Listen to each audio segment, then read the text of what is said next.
Welcome to another episode, Pound for Pound Boxing Report. Um, After taking a week off, um, due to some issues I had going on, just pressed for time and had a lot of things going. Took last week off, but we're back. Episode 189. Joining me this evening, Gail Falkendorf from Community Digital News, Daniel Carville from the Inscriber. What's going on, lady and gent? Hey, glad to be here. We're having a little bit of technical static here and there, but bear with us, everybody. We'll get through it. Yeah, Yep. I'm dealing with some technical issues on my end with my setup and my mic and stuff. I apologize for that. For those who are new to Pound for Pound Boxing Report, Pound for Pound Boxing Report is a live YouTube show uh, slash podcast and blog that discusses all things boxing. The motto is when boxing is good, we will talk about it. When it's bad, we will talk about it. Bottom line is, if it concerns boxing, we will talk about it. If you want to find out all information regarding Pound for Pound Boxing Report, one main place you want to go to, that's the blog page, P4P Boxing Report. .wordpress.com is the link. You check the right of the blog page, you will find links to the pages and channels on G Plus, YouTube, Tumblr, Twitter. Also links to where to listen to us on SoundCloud, iTunes, Google Play Music, Stitcher Radio, Player FM, as well as Mixcloud. Let's get this show started tonight. Um, Going back to last week, fights in NYC. Um,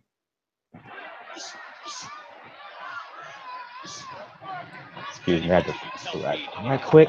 NYC, Daniel Jacobs making his return to the middleweight, making his return following his controversial loss to Gennady Golovkin, fighting a guy by the name of Arias. Jacobs winning by way of 12-round decision. The way he looked solid. Wasn't spectacular. The fight was in Uniondale, New York. Excuse me. Um, Jacobs, he looked solid, if not spectacular. Arias did a lot of talking coming into the fight, how he was going to do this to Jacobs, how he was going to knock Jacobs out. But that's all it was, just talk, because it seems like once Jacobs hit him with a few shots, he became passive, was passive throughout the fight. And Jacobs, he did what he had to do. I'll go to you, Gail. Um, your thoughts on how Jacobs looked following the 8-month layoff? Well, he was rusty. And he admitted he was rusty. For a boxer coming off a fight like he did there after 8 months, that's understandable. Unfortunately for Jacobs, he had a golden opportunity to capitalize on the outcome of that fight. It was a very close fight with Golovkin. I can argue that Jacobs gave Golovkin a far tougher fight than Canelo gave him, depending on how you're looking at it. It's certainly a, it's certainly a makeable case. So with Jacob's stock on the rise, he needed to capitalize on that with a showy performance, not just a good one, not just a solid one, not just a win. He dominated on the cards. I mean, the cards were 120, 119, 118 across the board for Jacobs. But was it inspiring? Was it thrilling? Was it, wow, I can't wait to see this guy again?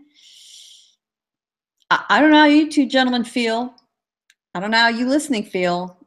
I like Daniel Jacobs. I like what he's about. I like how he handles himself. I like what he stands for. His skills are solid.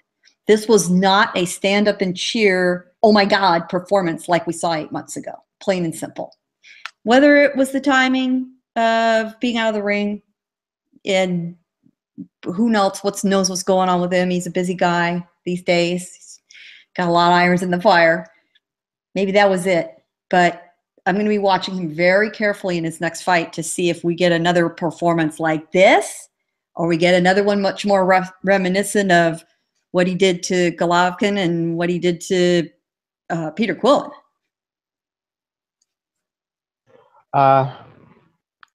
Follow-up question before I go to Daniel. Do you think part of his performance was due to the fact that Arias, he refused to open up in the fight, thus not giving Jacobs the opportunity for the spectacular show, if you will?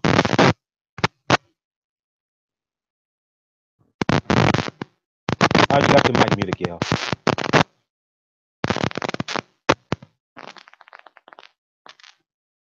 Gail? Yeah, I think I that am question here. was for you. That question was for you, I think.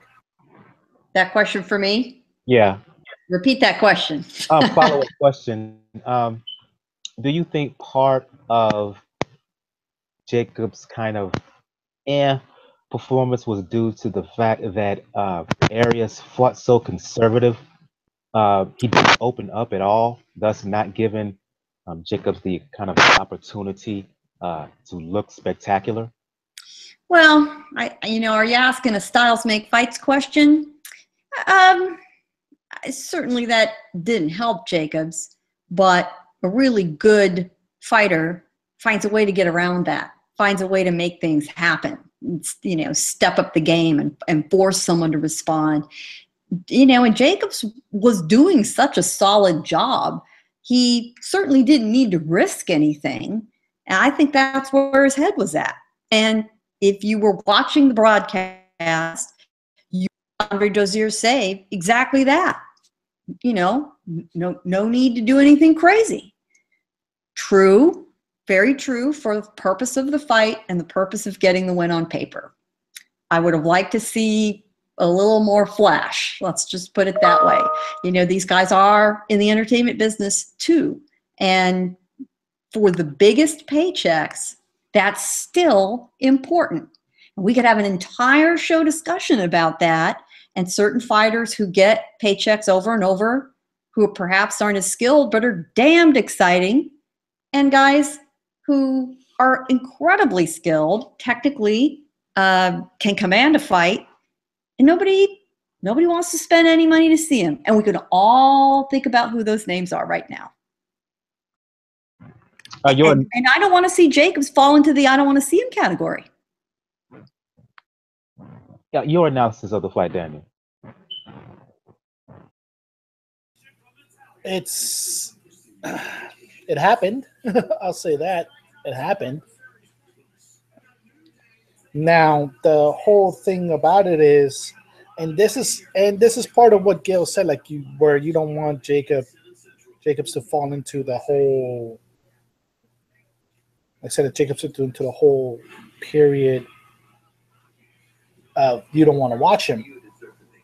He does have a tendency. We've seen this. We saw this recently also in the fights with Sergio Mora. He can tend to fight himself to the level of his competition. And it wasn't really like it was a really close fight. It was mainly the mere fact that he rocked Arias in the first round, but didn't seize on the opportunity to knock him out.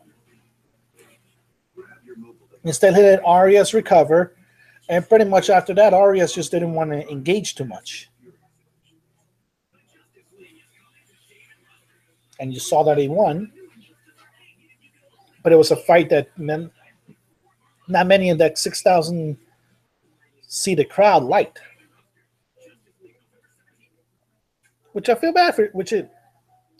You feel bad from that sense for Jacobs because you're coming off such momentum where you can make an argument with good validity that he beat Golovkin.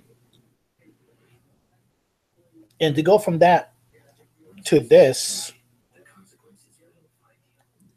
it doesn't entice the casual viewer to say that they want to see Danny Jacobs in the ring again. Now, what's going to make things interesting is, yes, he's going to be in Montreal now for the Saunders Lemieux fight, a fight that whichever wins would be an interesting fight. Saunders, it'll be mainly boxer versus boxer. And with Lemieux, it'll be probably the biggest punching threat since Golovkin, obviously. But probably the one that's probably going to have people think, can Lemieux catch him like Pirog catched him? So, it's, like I said, it's not a good jumping off station, but we can get into the logistics later on, but it's a win for Jacobs. Arias does not gain anything from this.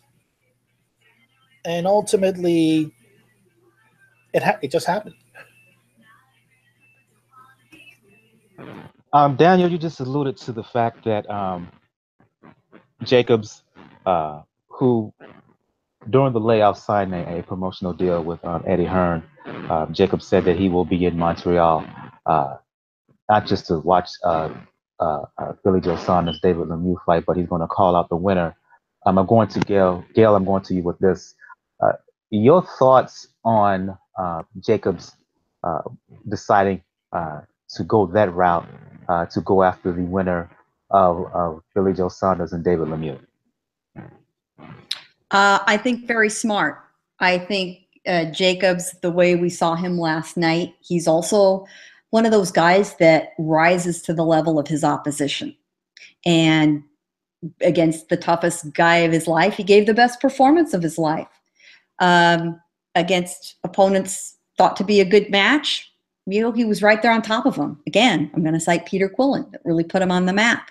So it's a smart thing to go after the next best thing he can, where he has a chance of success. And I do think that's the route.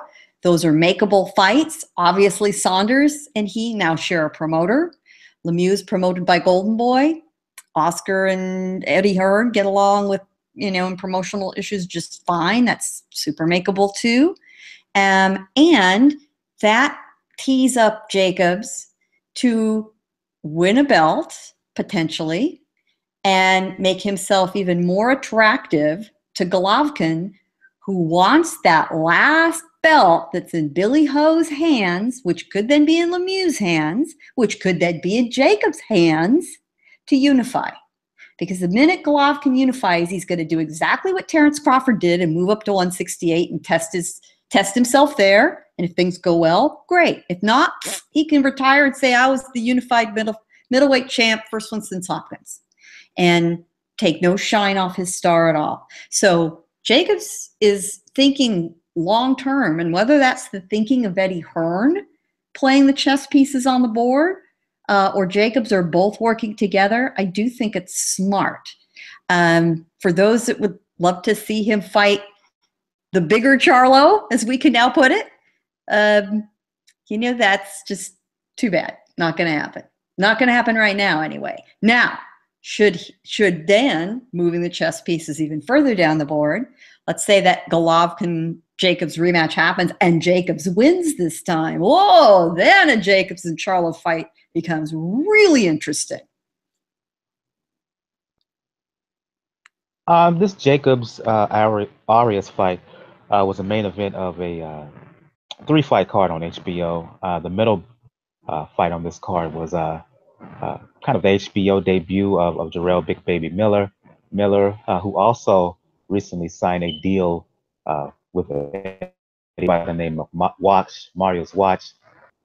And I'll go to you on this one, Daniel. He won, but it was like, yeah. I wasn't impressed. Two plotting guys in there, as far as I'm concerned. Miller, who's in his last bout, weighed 298, came in this fight at 284. Fought Watch, who's a plotter, slow-footed as all get out. And like I said, he won, but it was nothing eye-catching in his performance to me. I think with this, he's going to be in line for a possible shot against Joshua, excuse me. Okay, I don't think he deserved it based on this win. Your thoughts on what you saw? Because again, I don't know what was more boring to me, that fight or the Beterbiev fight that we're going to talk about later. Oh, man. The fact that Big Baby, this was technically his best win, does not speak volume to the way he won. First of all, we got to give Mariusz Wach a lot of credit because he fought pretty much almost that entire fight with a broken hand. I think with a broken hand or a broken wrist.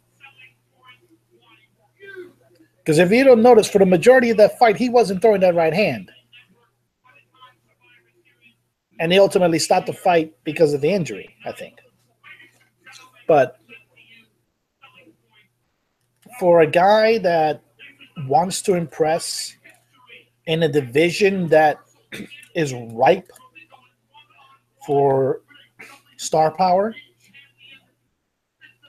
when you already proven, like I said, you've proven it in the radio.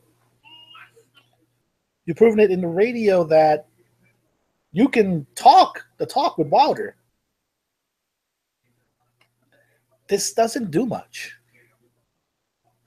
Because you're known as Big Baby Davis. You're known to knock people out. You're known to bully people, and you weren't able to bully Wach for the most part. You fought well. He fought on the inside. He did land body shots, but it wasn't completely enough to put Wach down. And like I said, there were moments there where he did rock Wach a little bit, but then there were moments that if there was any possibility that Wach had his right hand working, he could have landed on Miller. So I don't. Well, Eddie Hearn is co-promoting him because he's still signed with Salida Promotions as well.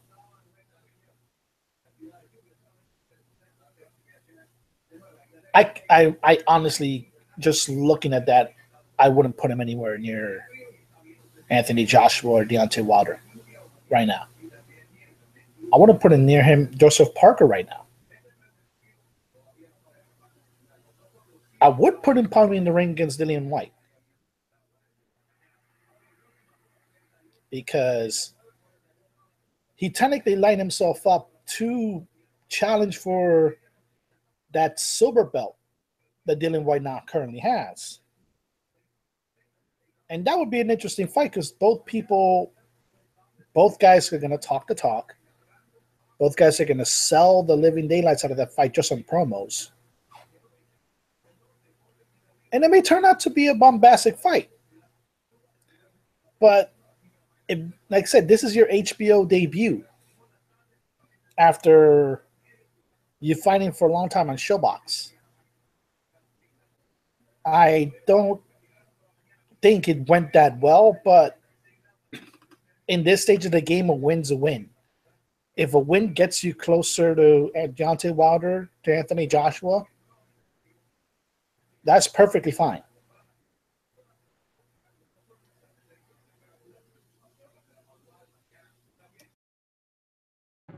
First of all, before I go to Gail, cut down the volume of the background on television. We can hear it. It's a little bit distracting. I'll go to you, Gail. Your thoughts on this bout again? Yeah, I wasn't impressed that much. I got nothing excited me about that fight. Being a slow-footed guy, fighting with one hand, no hand speed, no foot speed, wasn't really a threatening puncher. I mean, he did what he had to do to win, but that was just about it. Yeah, it was extremely disappointing to me because those of you who know me, I made no secret of it. I love me some Big Baby. I just do. I like to see guys with big personalities in boxing, as long as they don't go over the top. They're not into any serious insulting racial or sexist nonsense. It's all aimed at the sport. It's all aimed at the competitor. It's all sort of pumping up kind of stuff. Guys that think well of themselves. That's what Big Baby's all about. He's fun. He's exactly what boxing needs in a lot of ways. And it just was such a shame that this big debut in front of a lot of people who've never seen it before was just so darn boring. It was like a bowl of oatmeal with nothing going on. Just not the greatest. The gladiator trunks, on point. I'll give him that. Boxing Fashion Police approved. Other than that, wow. And in all fairness, Miller at the post-fight news conference gave himself an F for his performance. Well, good. Glad you're clear-eyed about that. Glad you're honest with yourself. That's the only way you improve, right? But the shocking comment that he made at the post-fight news conference was, he thought he took off too much weight. And that was the problem. He slimmed down a little too much. And he's going to be bigger for his next fight. Just let that sink in, everybody. Just let yourself think about that. Because he weighed in at 283 and a quarter for this fight. He weighed in at 298 for his last fight. We'll leave it at that. The numbers speak for themselves. You can't. Well, stop. First of all, I want to give an introduction to Dan the Man Boxing here on the Pound for Pound Boxing Report for the first time. Boxing friend of mine in the past. I was on his show last week, talking Wilder and Joshua and a host of other boxing matches. I want to say thanks for joining us here. He was in the chat. Back to you, Gil. Look, you can't sit there and make that claim, make that excuse when before the fight you was patting yourself on the back, tooting your own horn, how you was in such great shape, you was in how you got your weight down, bragging about the fact that you went without cheeseburgers for 2 months, and because of that you finally got your weight down, you got some decent shape, and then afterwards, when you stunk on ice, you're basically going to say, you're basically going to fall back. Oh, I weighed too light. No. The Bermain Severn excuse doesn't fly. Well, now he was saying, this is in the, in the retrospect of his performance, assessing the performance and thinking, well, apparently he thought, maybe I was wrong about that. I think he needs to get on the line to use stat about his fitness issues. Now, I will say, for a guy as big as he is, and he's like mega big, like big fucking big. He isn't. If you put him side by side with Tyson Fury, you wouldn't see the same physique, even at the same weight. He does have a lot of it in his legs. It's absolutely true. And he did have a lot of it in the upper shoulder girdle. But if you're putting a lot of it up there, one of the things that Miller's always been known for, despite being such a big heavyweight, is hand speed. Well, he did slow down. Now look at him next to Mariusz Wach, who weighed 20 pounds less. He's 3 inches taller, yet he definitely had some blubber around the gut. Heavyweights, it's really hard to tell, though. They're in their own universe. They're in their own weight universe. They don't have to make a weight. So there's just other interesting variables going on. What they've got to be concerned with is stamina, is foot speed, is the weight slowing them down, the weight to power ratio. And, and then they all want to go over and look at George Foreman, whether it's a justification or who the hell knows what. And a lot of these guys take time sorting it out because we're in this era of just, massive heavyweights. The 6 foot Mike Tyson era is over. Yeah, indeed. I'll go to you, Dan. We're talking Big Baby Miller, his win over Wach. Give me your rundown of that bout, and also since you weren't here earlier on the show, your thoughts on Daniel Jacobs and his win over Luis Arias, and the fact that it looks like he's going to go after the winner of the upcoming Billy Joe Saunders David Lemieux bout next month. Yeah. Okay. Hey, first things first, I want to say, hey, thank you for having me on your show for the first time, man. It's a good honor, and I want to say hello to everyone else. I know Daniel, you and I had our run-ins before, and this is my first time meeting you, Gil. So it's a pleasure. No problem. I just want to say, appreciate it. First things first, I want to say something to Gil about that George Foreman reference. The reason why George Foreman came in the way he was in his comeback back when he came back in '87, because he said himself, is that, look, I was never always the fastest heavyweight, so my weight gain is not going to really do anything for my skill set. So that's the reason why he came in the way he did in his fights during the later stage of his career. That out. But the one thing I want to say, though, is about Big Baby, is his performance, is that I think, from my perspective, I think that no one should really be too surprised about the way he performed, because if you look at his last fight against Gerald Washington, he was always slow-footed. He was always didn't have the best hands. He was throwing. He didn't really have too much commitment in his punches. like he did against Wach. I mean, the only difference, I think the letdown was the fact is that Big Baby didn't knock out Wach at an earlier stage of that fight, as a lot of people predicted he would do. So I guess that's the biggest letdown, the fact that Wach actually took him to 9 rounds. And mind you, though, Mariusz Wach has never, well, aside from the Povetkin fight, Vladimir Klitschko in his, some of his prime years left could knock this guy out, and he took Vladimir Klitschko to 12 rounds. That's one thing to take into account. And another thing is, before the Big Baby fight, Wach fought Alexander Povetkin and took Povetkin 12 rounds to stop it by TKO. So Wach was never a very skilled heavyweight. He didn't quite have the skill set. However, he did have a monster chin. So that's why he was able to get through fights and absorb a punishment the way he did. The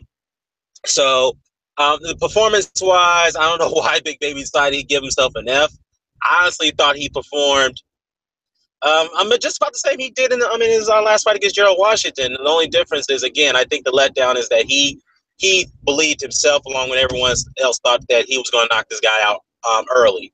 But I guess he underestimated his chin, so that's probably the reason why he referred to his weight as an issue, why he didn't get the knockout, because he probably felt that, you know what, my weight, since I depleted, a significant amount of weight according to his standards, I lost some of my power. So that's probably the reason why I didn't get him out. So next time I'm going to my fights, I'm going to get back the power that I lost on, for my weight, and then we're going to go from there. That's probably what he's saying.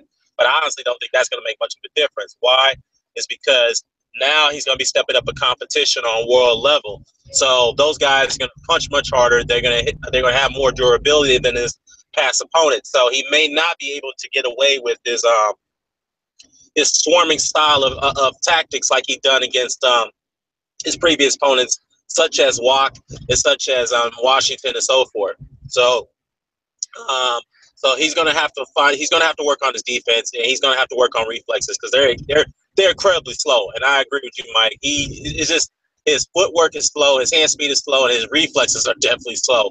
So he's got to work on trying to increase the speed on that. Otherwise, it's not going to bode too well for him. And when he's going up against the likes of Wilder or Joshua or perhaps Parker, guys who punch harder and they're much more skillful heavyweights, and so forth. Now, as far as him going up against Dillian Whyte, I heard Daniel say something about Dillian Whyte.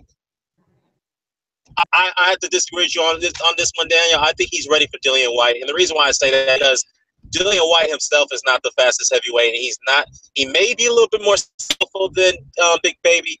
But the thing is that if you look at I'm looking at the performances. If you look at his fight against Robert Helenius versus and then Big Baby,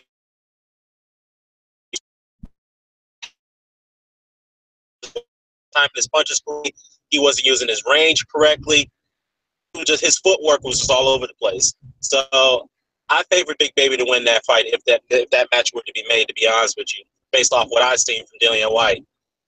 Now, as far as the Daniel Jacobs fight, pretty good performance. I thought he was going to knock out Arias, but I guess that's one prediction I got wrong. Arias took him to the distance. I know some people felt that was a bit of a letdown, too, because they expected Jacobs, a bigger guy, to get out Arias, a guy who was coming up from 154. So the one thing I would say is that Arias does have a good chin. So, yeah, he was in survival mode throughout the later rounds of that fight. So, I mean, I wasn't, again, I think Jacobs did a good job. As far as him calling out the winner between Saunders and Lemieux, I definitely want to see that fight. I definitely want to see the winner of that fight Danny Jacobs. I think that would make things interesting as far as the Jamel Charlo situation is concerned. I know Charlo just entered the division when he beat Jorge Sebastian Highland. If they were to match make right now, I probably favor Charlo slightly. But yeah, I think as far as again going back to Jacobs versus the winner of Lemieux and Saunders, I would say I'll give Jacobs the win, because I don't think those guys could get respect from Jacobs, probably with the exception of David Lemieux. But the only difference with David Lemieux is that he's not.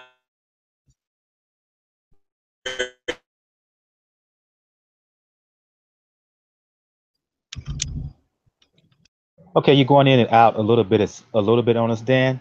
Sorry about that. I didn't hear that last part you said. Oh, sorry. Yeah. So as far as the David Lemieux and Saunders matchup winner, fighting Jacobs. I think if Lemieux wins it, I don't see him winning that fight from a technical standpoint because Lemieux is not a very good technical fighter. He does have the left hook, he does have the power, but his technique is is off. Now, as far as Saunders have the technique, but he won't probably get the respect from Jacobs because Jacobs is a guy. If you can't hurt him, he's going to come forward. He's not going to give you no respect, just like what happened against Arias in that last fight, and same thing with Sergio Mora. So, yeah, that's just my take on it. Okay, the first bout of this triple header on HBO was the debut of a junior welterweight by the name of Cletus Seldin. Seldin, a fighter out of NYC, call him a Hebrew Hammer. Fought a guy by the name of Roberto Ortiz. He stopped him in 3, TKO 3. Most exciting fight of the night. HBO, let's just say, did a good job of hyping him up before and afterwards. But here's the thing for me. Just because HBO tends to like him as a fighter and are hyping him up, does that necessarily mean that he is the genuine article? I don't know based on this win. You can't get no definitive. You can't say. I'm just going to open it up for everyone here, based on what you saw and what you might have seen from the Hebrew Hammer in prior fights if you've seen him on YouTube or any other network or whatnot. What's your thoughts on him, your impressions on him vis-a-vis the junior welterweight division post Bud Crawford? Where does he stand? And this is just for anybody who wants to jump in, please do. Yeah, let me just jump in on that. I mean, he's definitely got some talent. He definitely has some skill, but I got to see more. I'm not going to buy into the hype just yet. You know, I got to see more. I got to see where he goes from here as far as competition is concerned. I'd like to see him step up and, you know, against the likes of, let's say, J. Rock Williams, per se. You know, let's see how well he does against him and those guys, those contenders. Erickson Lubin, even though Erickson Lubin suffered a terrible loss, I mean, against Jamal Charlo. So, yeah, I just got to see more from him, you know, for me to to be sold. Right now, I'm not quite sold yet. So, so that's my take on it. Well, if he's going to compete at 140, I mean, he actually has picked a pretty good time because of Crawford's exit. You know, it leaves things a little bit more in flux and flexible and gives guys like him an opening. But he does have to step up. With one exception, all of his fights have been in New York. And so he's going to need to take his show on the road, test himself, get some opponents in front of him whose names we know. So we have a baseline against other guys and see how he's received. Based on the fight Saturday, well, he was certainly the most exciting guy we saw on that card. They're lucky that they had him. And it made me want to know more about him. You know, his style's very old school, very unusual. He's got that forearm defense in front of him. You know, he's clearly in good shape. He's just like a little block of granite coming at you, which is sort of interesting to watch. And once again, you know, he's got that kind of boxing personality that makes an athlete interesting to people. So there's a constituency for him out there. If he can grab it, he'd be smart to do it. Jury's out, but I am definitely an undecided juror. I'm willing to give him every opportunity to succeed. Jump in. I was going to say. Yeah, I'm sorry. I'm sorry, Mike. Can I make a quick correction? I'm sorry, man. I thought he fought at light middleweight. He looks kind of big for super lightweight. So let me make that correction there. My apologies there. So it's understandable the way he looks, isn't it? I mean, He is a little block of granite. He's got those, sort of the bigger arms that you see on those guys. We're so used to seeing the taller guys succeed in the smaller weight divisions. You know, when you've got a lightweight who's 5'9" or 5'10", they're skinny. I know. I mean, this guy looks huge. I thought he was light middleweight. My apologies there. Well, he might get there someday, but I don't think so. But yeah, he's at 140. Well, and thank goodness he is, because he does have more opportunity at 140. Yeah. I was going to say, you can get into this, Daniel, but I'm watching him, and then I'm watching Jose Ramirez, who we will talk about in a bit. I understand HBO hyping him up, but if he was to fight Ramirez, I don't know who would win. So again, the question is out on him. Daniel, your thoughts on this, on the Hebrew Hammer? Well, it's a good thing that hindsight's a little bit 2020 on this, because when this fight was made, it wasn't exactly cheered on with the most excitement, even out here, with as little promotion as this card had, because unfortunately he did pop recently for banned substances, I think. So that cloud hovered over him. But as far as a style, it's a style you're going to see typical of guys from Long Island, like him, Joe Smith, like guys that are mainly blue collar, that are going to work their asses off, and they're going to look like they do a day's labor. And that's what Cletus Seldin does. He looks at it. He's old school. Luckily, like I said, he does train the old school New York way.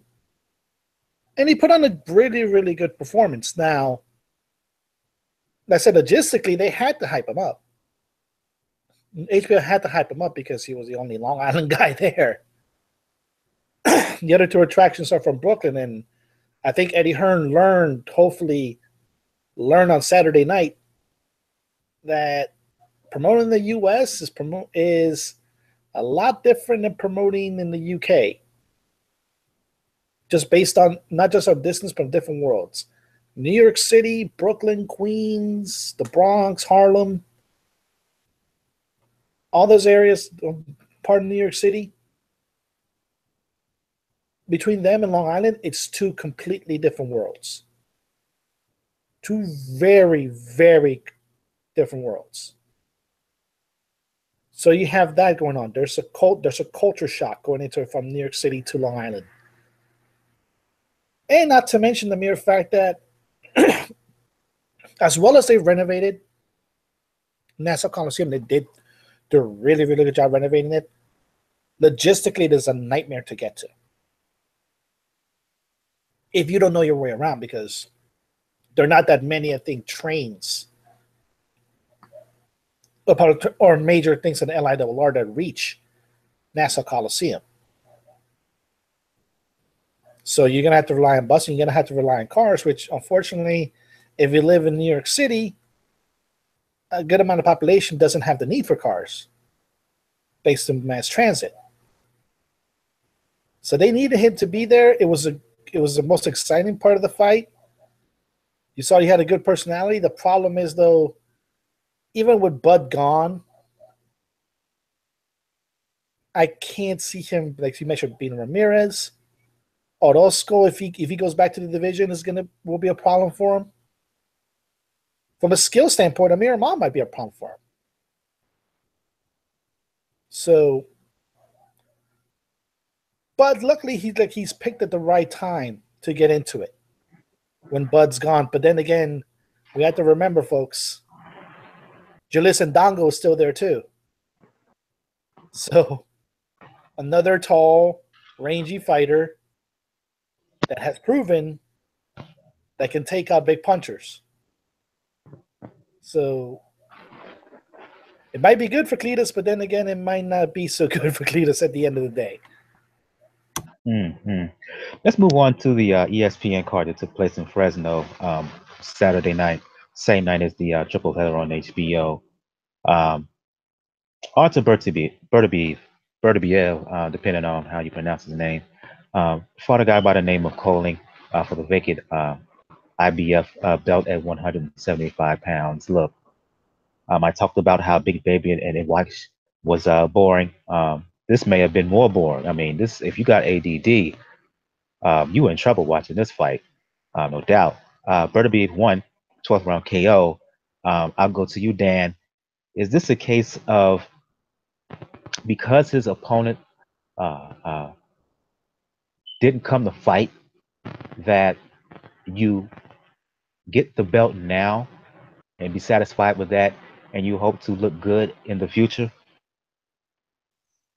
I think this is one of those situations where, Artur Beterbiev, he's gone through a lot of issues outside the ring. We all know that he's had some promotional disputes, which is pretty much publicized now in Montreal with Yvon Michel. He's been out of the ring for almost a year now. He's been battling injuries.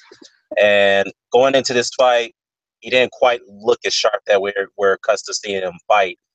And I think also it was also I think also the fact that you allude to the fact that his opponent didn't really come to fight, which is very obvious. And whenever Koelling did try to, Enrico Koelling did try to launch some bit of offense, he made Beterbiev look somewhat one-dimensional. And the reason why I say that is because Beterbiev was being so, he was being a target when it comes to so many counter shots, counter left hooks, counter right hooks to the body. This guy was getting hit with counters frequently whenever Enrico decided to let his hands go. And the fact is that he didn't show any head movement at all. His reflexes weren't quite there. His hand speed, which particularly surprised me, as I mentioned, it wasn't there either. He was throwing, little pity pat combinations there, trying to load up on his right hand. Even although that Beterbiev loaded up on his right hand, Enrico took it. He took his best shots throughout the rounds, and that what made me wonder now: is his power being overrated as it's being overrated as it was suggested? And the reason why I asked myself this question is because one of Beterbiev's previous opponents, which is Gabriel Campillo, who also is one of Kovalev's previous opponents, said that between the two, Beterbiev hits harder than Kovalev. And obviously that was shocking to me because we all know that Kovalev has freakish power. Even by his jabs, he's got power. Then again, Beterbiev has knocked out Kovalev in the amateurs. So obviously there's a beef between the two, going back to their amateur days in Russia, and particularly on the Russian team. But other than that, I think that I'm trying to give him the benefit of the doubt, let's put it that way, because of the situations I just laid out. Again, as far as him being a world champion now, it's going to get tough now because he can't get away with knocking out subpar or way past opponents like he has been over his first 11 pro fights. So now he's got a championship belt. The standards have been your standards have been set for you now. They're very high. We expect him to defend it against all comers, including the top level opposition, all the champions. So I definitely want to see him mix it up with Kovalev. And I think he'll beat Kovalev despite that performance because we all know that Kovalev is vulnerable to the body attack now, so he knows where to strike him. As far as the likes of Dmitry Bivol, I don't know. That'd probably be a toss-up to me if he fought Bivol because Bivol himself is not quite experienced yet, although he's been elevated to be super champion. So at the WBA, so the jury's still out on that. If anything, I probably favor Beterbiev slightly, despite the not so good performance against Koelling. Now, as far as Stevenson or Badu Jack, I probably favor those two to win that fight. Of course, it depends on Stevenson's situation because Stevenson hasn't really been active for the last few years, and he's up in age now. So he's 40 now. He's about to be 41 next year. So that's yet to be seen here. But again, just because you have one off night doesn't mean that it's going to be the writing's on the wall for you. So that's the reason why I'm willing to give him the benefit of the doubt, opposed to like the likes of Dillian White, because Dillian White has been more active, and opposed to Artur Beterbiev, he has been active. So that's probably why his performance turned out the way it did against Koelling. So yeah. I'm going to you, Gil. Your thoughts on all this? Dan the Man talked about some of the mitigating factors heading into this bout, the layoff, the managerial issues with Yvon Michel, but he also noted some of the deficiencies he saw in that fight in terms of Kovalev's performance. Kind of unwrap all that and give an analysis of not just the fight, but Beterbiev moving forward. And just to be clear, you said Kovalev. I think you meant. Yes, I said Kovalev. All those Russians. We make a joke about that. As far as him, I'm sorry, Gail. Go ahead. As far as confusing the two.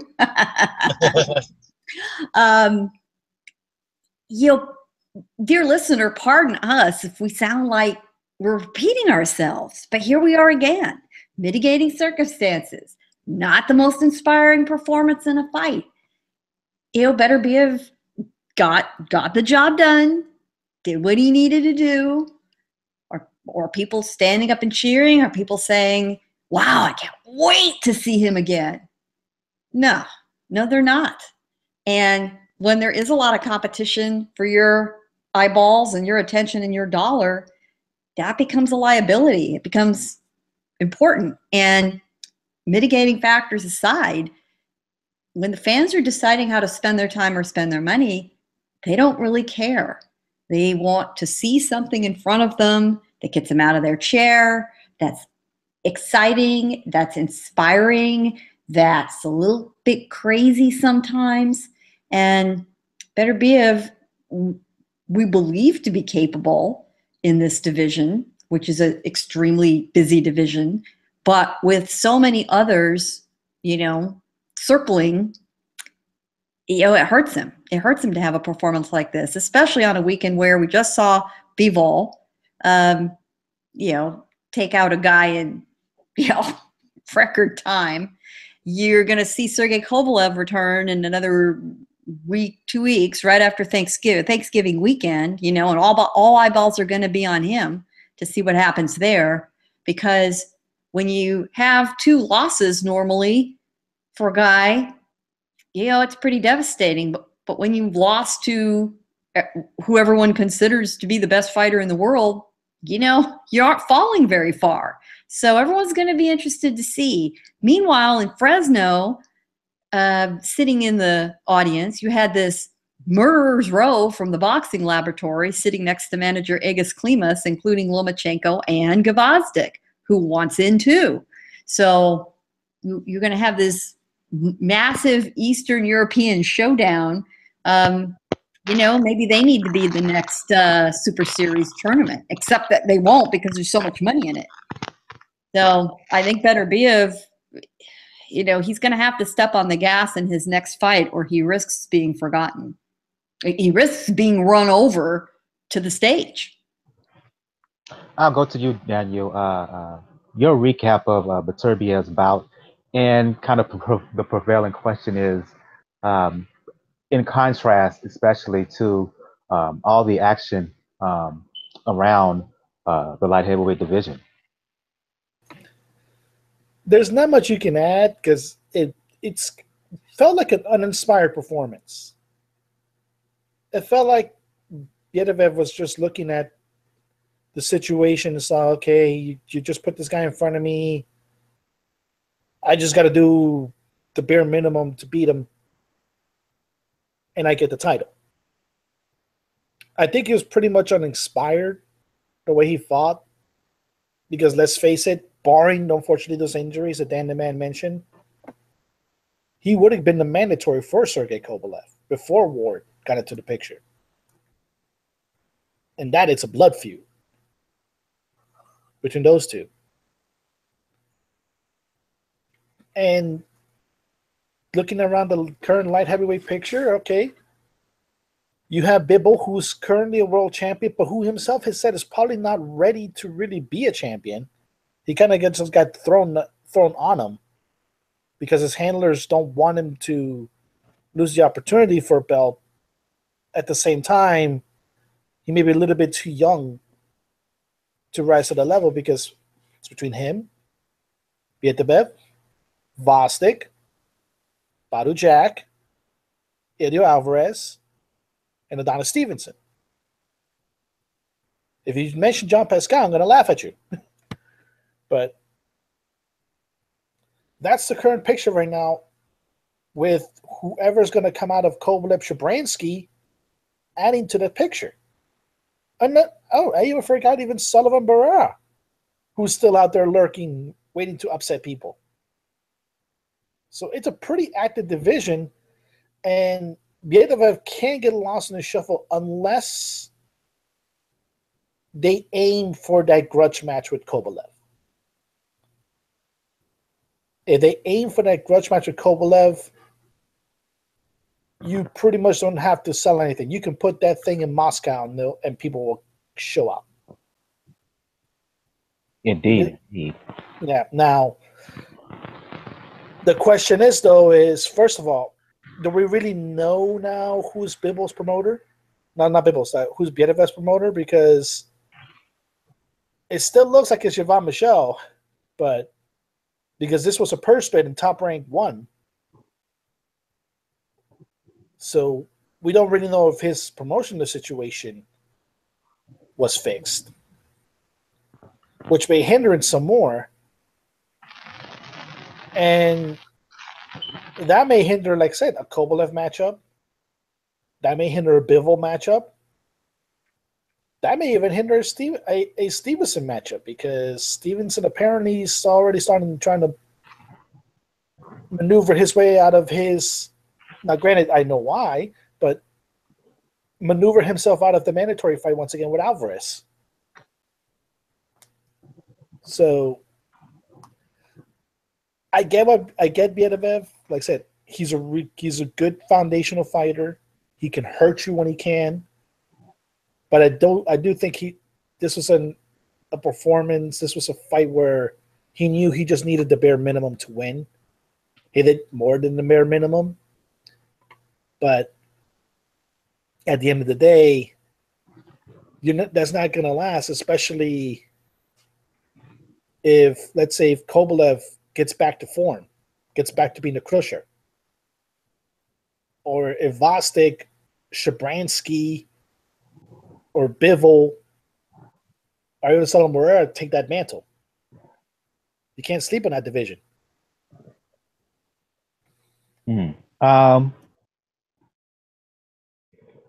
We talked earlier about Cletus Seldin and his win over Roberto Ortiz on the Daniel Jacobs undercard. And I had questions about him, and I kind of made a brief comparison between him and Jose Ramirez. Ramirez, who fought on the undercard of on the same card as Beterbiev, Koelling, stole the show in his hometown, fighting Mike Reed, stopping him in 2 rounds. Pretty good performance. I'm not going to say sensational, because it's not deserving of it. It's too strong of a word, but still impressive. Be that as it may, and particularly in front of his hometowns, he had him buzzing. Ramirez now, I think he's in line to fight Amir Imam on February next year for a vacant title. I go to you, I go back to you, Daniel. Your impressions of Ramirez from what you saw. I asked, how does Cletus Seldin, how does he compare in terms of the 140-pound division? I'm going to ask the same question to you when it comes to Jose Ramirez. Okay, when I talk Cletus Seldin, I talk about like old school New York style training. Jose Ramirez has that old school Mexican training, and you can tell he's definitely inspired by the Julio Cesar Chavez school of that Mexican boxing, because he hurt Reed with body shots like it was nothing. And the way he threw those punches was really well. It was nice, it's crisp. He knew when to attack. He knew where to attack, and he knew how not to smother himself. And that's pretty much key when it comes to fighters that maybe have rangy body frames. Sometimes a lot of them don't really learn how to measure themselves in distance well. That's not the problem with Jose Ramirez. Jose Ramirez can fight, and he knows what length he needs to be to hurt you with the body shots, to hurt you with the right hook, the left hook, the uppercuts. So, and there's also this fact. Like we mentioned, like with Beterbiev, it almost looked like he just had to do the bare minimum. Ramirez is fighting with motivation, because if you listen to the Top Rank commentary, this is, I think, his 6th or 7th card that he's been on where a goal wasn't so much a win as it was a political agenda, a legitimate political agenda, which is obviously in that central part of California, they were gravely affected by that drought that happened in California. And they're trying to find ways to bring water into it, because in that region of California, 90% of the economy is agriculture. So Ramirez is fighting that motivation, not only to have just to win, just a mere fact that he can win a world title. He's fighting for his community. Like this fight they mentioned, it was for a legislative measure for a dam. So there's the motivation is there, like the skills are there. Like he's gonna go up in the future. And to me, from a skill standpoint, it's gonna be a mean test, at least skills for skill versus Amir Imam. Because they were both Olympic caliber fighters for the US. So once he feels he's ready, which probably is going to be within the next 2 to 3 months, you're going to try to see that fight be made, because, well, Don King needs the money. And you're going to see a pretty exciting fight, which whoever wins. But I wouldn't bet against Ramirez, because, like I said, he's not just fighting for himself. He's fighting almost for an entire region, for an entire way of life in California, of growing up in the agriculture, like picking the fruit, picking the vegetables, that level of hard work. That's a lot of motivation that you can carry into a ring. I'm going to you, Gail, and then you can follow up, Dan. Though he's from a different part of the state, he's from California like you are. With you having extensive knowledge of boxing and cover boxing, particularly on the West Coast in California, what's been the buzz prior to this performance, and even especially in the aftermath of such a showcase fight? In short, what are the thoughts of Jose Ramirez, his potential going in, and particularly his potential afterwards? You know, there is an interesting boxing ecosystem in Southern California, very Mexican and Mexican-American oriented. You know, people love their Mexican-style fighters. They do. Fresno, California is in the central part of California, a very, very big state. And where I am, close to the Mexican border, I have very little in common with people to the northern portion of the state, thinking the San Francisco Bay Area and north, where there's another third of the state north of the San Francisco area. But Fresno is just barely south enough to be considered Southern California for boxing purposes. It's about a 3.5-hour drive north of Oxnard, which many people know is about an hour north of LA. So you got quite the road trip to get up to Fresno. Nevertheless, the buzz around him has been substantial. People are very excited about him. People like what he stands for, like his style, and like it to the point that a whole lot of people, not just in Fresno, but out of the Los Angeles area, out of the sort of the little Oxnard boxing enclave, were willing to drive north. And let's compare the attendance in Fresno to the attendance at the Nassau Coliseum. Nassau Coliseum was a little above 6,000. That's not horrible. Fresno, California, I'll check the population while I'm saying this, that arena, the Save Mart Arena, drew 15,000. That was, Ramirez, not too crazy. The population of Fresno, it's not teeny weeny. It's 500,000 people. But still, get 15,000 people out there for boxing, impressive. So there's an appetite for it. There's a market for him. People like his story. Water is a big issue in California. And in a state where agriculture is still a very dominant industry, water rights and the politics surrounding them, which also wraps itself quite a bit around the whole immigration question, makes it all very buzzworthy. And, for whatever reason, pure reasons, Ramirez got into this, it's done nothing but good for him to attach himself to this cause. So long as he keeps winning, he's got a platform. And, it doesn't really matter what motivates a boxer as long as it works. And apparently it's working for him. Go to you, Dan. First of all, I'm going to say to draw that kind of crowd based on where you're from, it harkens back to the days of Tony the Tiger Lopez in the late 80s, early 90s when he was junior lightweight champion, drawing big crowds. And even to the point of getting his bouts aired on national television on NBC because he was a staple on that network during the late 80s, early 90s. Go to you, Dan.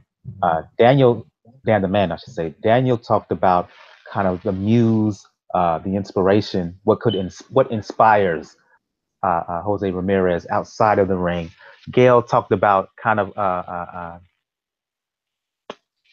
the buzz around him in terms of fan base and whatnot.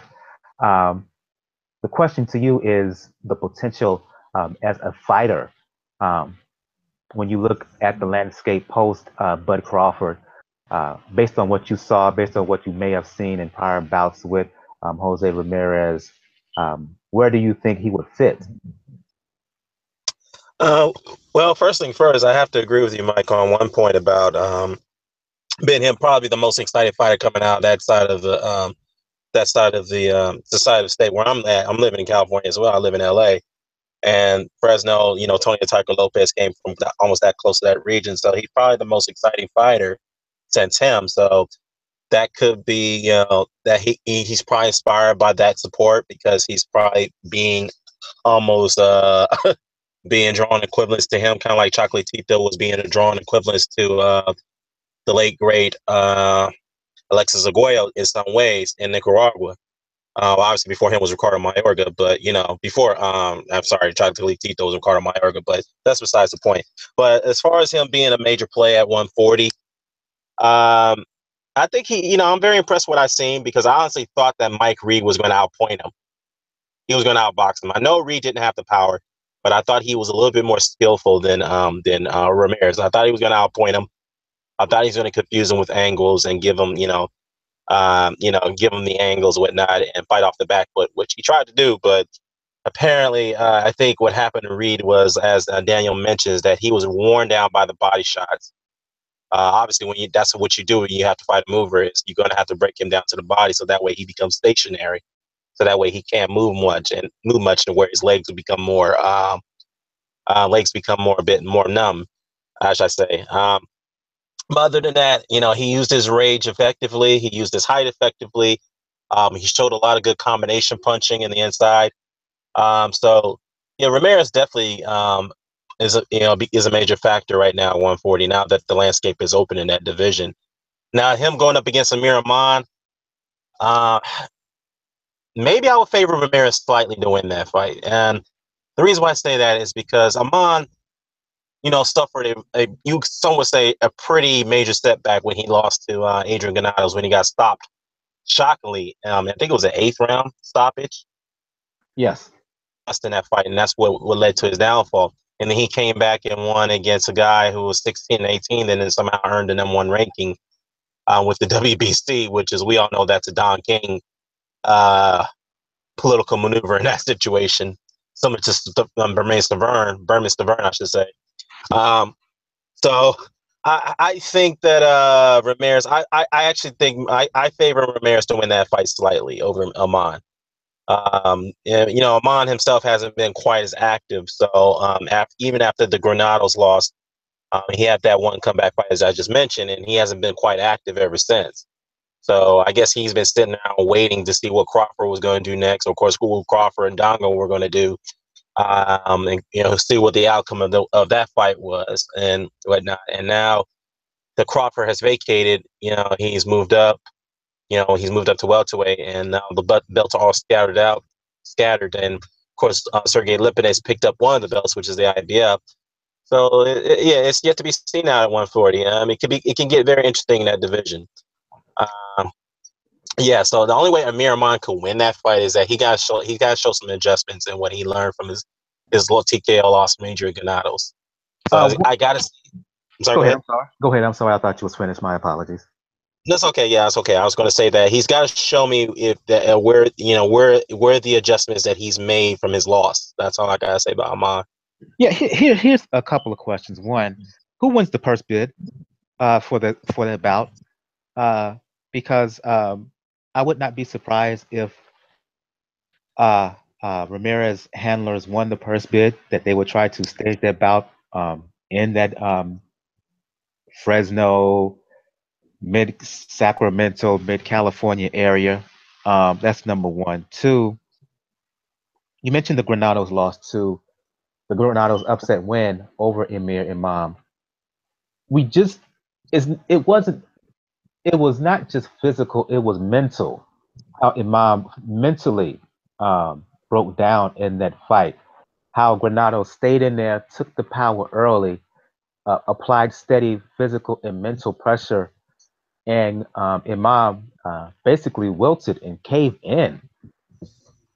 Ramirez has a similar style from what I've seen, and a similar mindset that could put Imam right back in that place that caused him to break down in the Granados fight. And he hasn't been put in a position where you just don't know how he would deal if faced a similar fate. So that alone for me makes the fight is interesting. Where the bout is going to take place, and what happens when he puts if Ramirez is able to put Emir Imam in that same space, in that same dark place where he has to answer some questions in himself. That's the issues for me. Yeah. Well, to be honest with you, if it's Don King, if the top rank is going up as far as purse bid is concerned, I don't see Don King winning that at all, unless it's a low level promoter per se. Maybe I don't know, but like a Mike Tyson's promotions, I'm not sure if he's still promoting, or Evander Holyfield type of promoter. Yeah, I can see him winning the purse bid for Imam. But as far as Bob Arum top rank, no. I don't think Don King has the capital to win purse bids these days against the likes of those guys like Top Rank, DeBella Entertainment, of course. That's financially backed by Al Heyman and so forth, or Eddie Hearn of Matchroom. But that's you get my drift on that. But yeah, I totally agree with your points about Mon. He just doesn't have the mental capacity to deal with situations like that. We saw how he broke down mentally against Granados, and he got away with using his power and aggression against low level opposition when he was undefeated. And obviously, to be honest with you, I thought Amon would be the guy to wreak havoc at 140. To be honest with you, and beat the likes of Adrian Broner or whatnot. I still believe he can at this point, because Broner is not a very mentally stable fighter himself. Yeah, as far as Ramirez seems more not only has the physical attributes, but he also seems to be more poised as far as his mental state. So I just don't. Like I said, I favor Ramirez to win it slightly, if not a little bit more significantly, I should say, based off this conversation.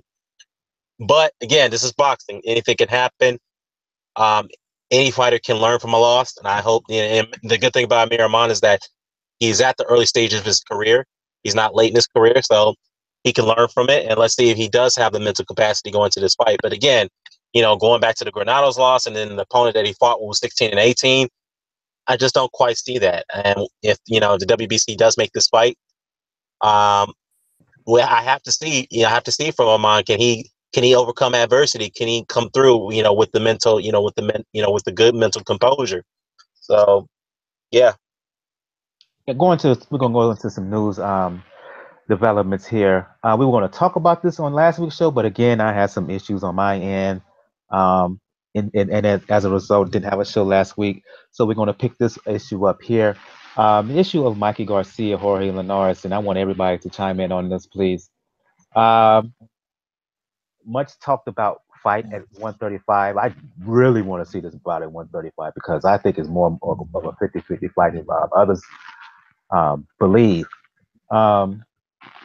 Linares has talked about he wants to fight. Mikey Garcia has talked about he doesn't mind.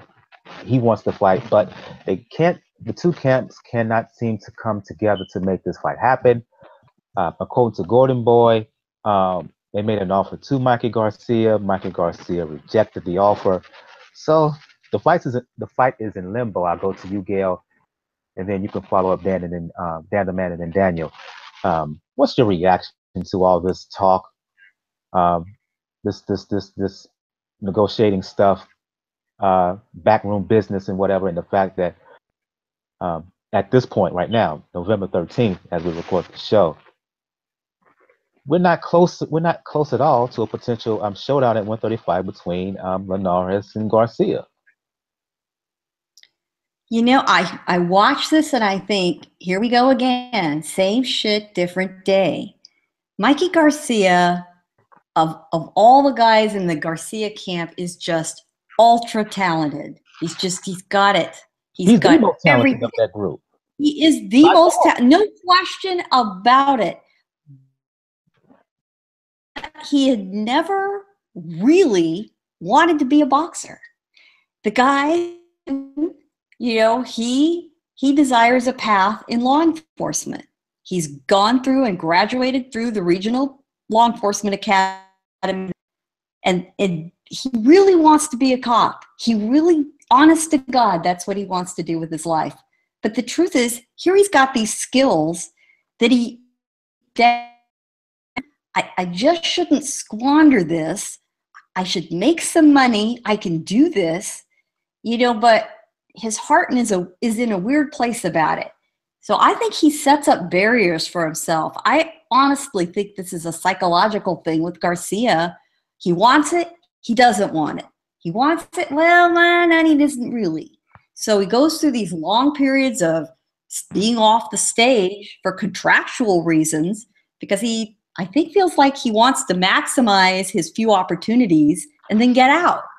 You know, so he's away for a while, but he's away for a while. He gets back in, he gets a little taste of success, and it's like, wow, now I know why I force myself to do this, and then it wears off again. And I think we're in this downslope again. The roller coaster ride that Mikey Garcia takes us on, where now he's in the downslope thinking, man, I'm already out of gas. Mentally, but certainly not skill-wise. And then he makes these wild demands of, you know, we want a 3-fight. We'll only fight you if we get a 3-fight deal. You know, and he sets up impossible barriers for himself. And here we are. Let me ask you a follow-up question before I go to Dan the Man and then Daniel. Listening to what you just said, do you think that Mikey Garcia has really totally, completely trust himself vis-a-vis boxing? Well, skill-wise, physically, yeah, I think he does. I'm talking but, mentally. you know, but so much of boxing is mental. Yeah. And you got to want it. You know, we've all seen guys rise above their physical skill level because the heart and the will is there, you know, just sheer determination. And then we see guys with all of the physical talents to be developed in the world. You know, the raw material is there and they just can't put it together because they don't have direction. They don't have desire, you know, and it's frustrating. You know, you wish you could shuffle the pieces around and make the perfect fighter, you know, and we just don't see that very often because it's just rare that it all lines up. So here we are with Garcia, and it's all mental is my view of this because we've been down this road with him before. I'll go to you, Dan the Man. Your thoughts on all this, the fact that Linares and Garcia, it hasn't happened yet. We don't know if it will ever happen, and also kind of reaction to the quick back and forth between Gail, because I'm looking at the fact that this fight hasn't happened, I'm looking at Golden Boy saying that Garcia rejected the offer. And then I'm listening to Gail here, and I'm like, as talented as Mikey Garcia is there a mental barrier with him, like we talked about in Mir Imam, where the love is not there, and the trust, the complete confidence in himself may not be there in spite of his immense talent? Well, you know what, Mike, I may have to agree with Gail on this one. Gail may have, she may have hit the nail on the head on this. I would say this though, based off his actions, based off the fact that he was, guaranteed a 50-50 split with Linares without a long-term commitment, because the last time Mikey Garcia rejected an offer from Golden Boy was to fight Miguel Cotto. He turned it down because Golden Boy tried to sign him to a multi-fight deal, which he didn't want to do. So this time, Golden Boy said, okay, we'll give you the fight with Linares, 50-50 split with no long-term deal. He still rejects it. And now he's getting a bigger offer to fight Robert Easter Jr. for the IBF title, for unifying with him. And that was a big offer that swayed him away from Linares. Now, from that action from Mikey Garcia, it seems to me that he's not trying to stay in the sport for long term. He's trying to cash out as much as he wherever he can go at this point, from the looks of it. Because if you look at his attitude, he's been calling out Lomachenko, he's been calling out Crawford, he's been calling out Thurman. Why? Because those guys are big money fights. He's trying to get a hold of that pot now. And it seems to me that he's not trying to stay in the sport for long term, given the fact that he's been on a 2.5-year layoff. He's gone through some promotional disputes, whatever, and he's done some other activities outside the ring. So yeah, I think he's looking to cash out at this point. I have to repeat myself. So yeah, from a mental standpoint, he got the talent, he's got the skills, but again, from one aspect of it, he doesn't plan or tend to stay in the sport of boxing for longevity. I think from the looks of it, he may retire another couple years at this point. He wants to get a couple more big money fights in, and that'd be it. He'll call it a career. Your thoughts on all this, Daniel? It's interesting to look at it because Golden Boy's at least visible side was showing that they're getting closer to a fight. And then we start hearing those little rumors on Saturday that there's a possibility of a Mikey Garcia-Robert Easter fight. So me, being me, I asked the WBC and I asked Mariusz Wach, if this is happening, are you going to strip Mikey of the belt because you've ordered this Linares fight, or did you grant him an extension?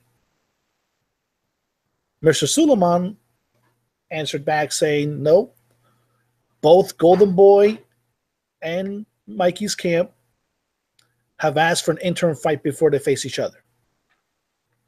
So this is a mutual decision, as per Mariusz Suleiman of the WBC. And that sets up a plethora of possibilities. Because if you set up the fight with Easter, and there's a good chance that Mikey can beat Easter, Mikey has 2 belts. Terry Flanagan just vacated the WBO belt. If Golden Boy or Tyken, whichever one takes the lead on this one, can maneuver Linares to pull a Joshua in a sense, which is to fight for a unifying for a vacant title,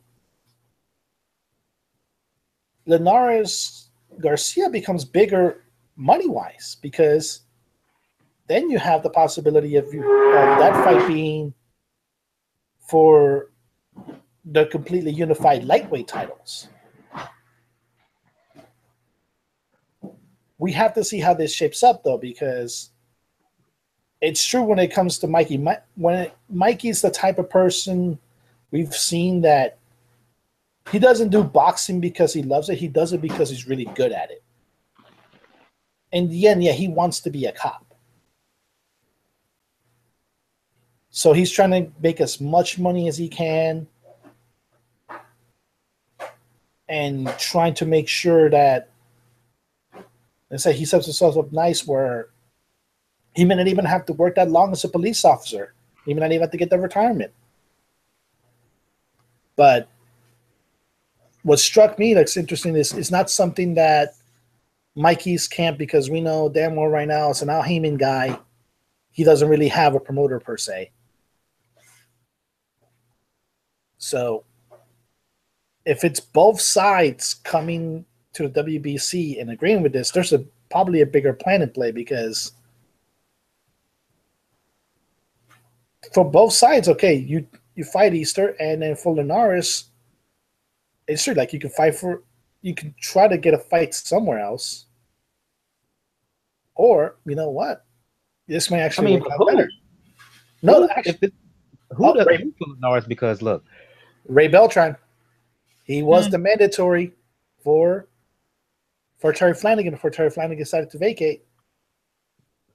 But I feel that Beltran, he may get that belt that WBO belt instead of fighting Linares. No, I mean fight for that belt. Okay. Fight for that belt, and then just have, like I said, just pull a Joshua in a way where you're already a champion. Okay, I get it now. Where he is a champion, but he could still fight for that other belt. Okay, I got you. Yeah, like I said, if Golden Boy can maneuver that's what I mean. Then this fight between Mikey and Jorge Linares becomes a big money fight, because now it's, once again, you're unifying the entire division. And in the sport, how often can you say that where we're going to see 2 years in a row where, not through a tournament, we're going to see a completely unified division? Indeed. Let's just go into it. In the aftermath of Anthony Joshua's stoppage win over Carlos Takam and Deontay Wilder's obliteration of Bermane Stiverne in the rematch, a lot of discussion back and forth. Wilder said what he had to say after his rematch win over Stiverne. Basically said he wants Joshua. Joshua in multiple interviews has said how he wants to fight and how the fight is going to happen in 2018. As a result, especially Dan the Man, and Daniel, you know about this, there's been a lot of back and forth discussion on various platforms on social media, particularly on YouTube. It's like it's Team Joshua, Team Joshua, Team Wilder.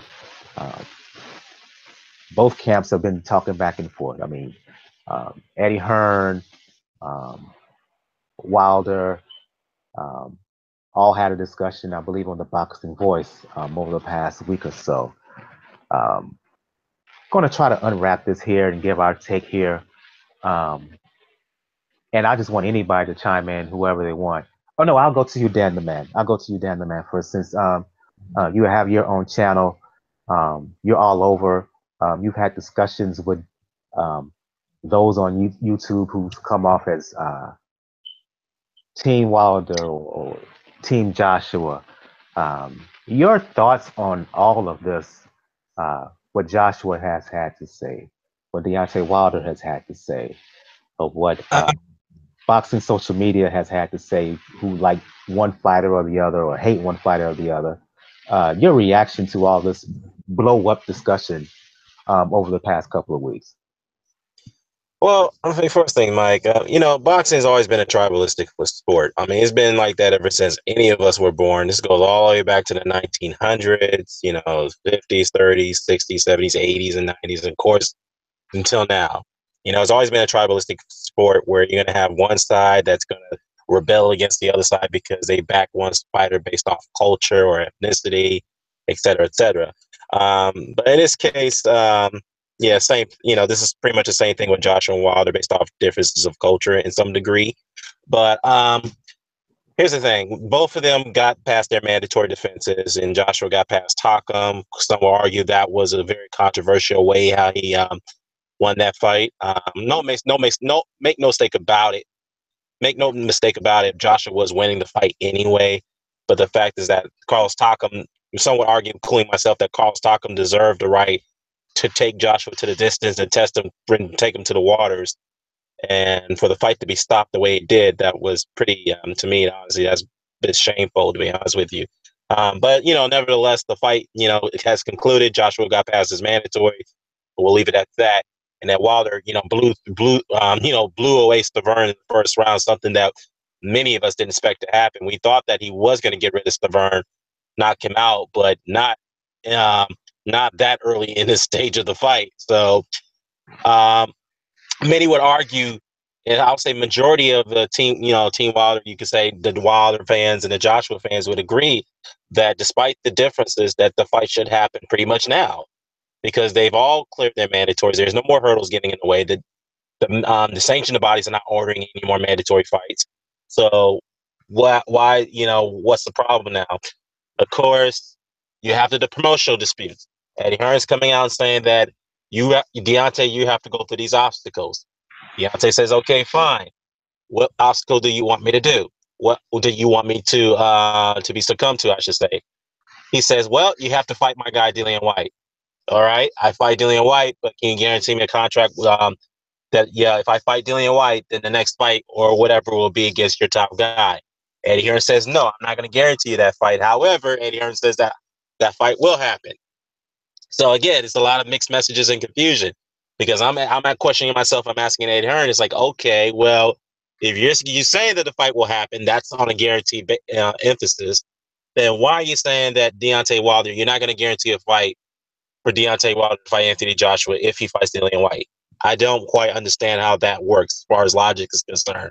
So what I would argue is that the only way for this to be resolved is do what Andre Ward and Sergey Kovalev did, is that they agreed to fight at a later date, as long as they can get 2 inter fights in between each other, and they both agreed on that. Same thing with Evander Holyfield and Mike Tyson when they initially agreed to fight back in '88, and they agreed to a couple inter fights before they fought in 1990. Of course, that didn't happen because Tyson didn't beat Buster Douglas, and that's why that fight fell apart. They were supposed to fight a year after that, and that fell apart because Tyson got incarcerated. But you know how the story goes. But my argument is that Eddie Hearn was asked about this on an interview with The Boxing Voice.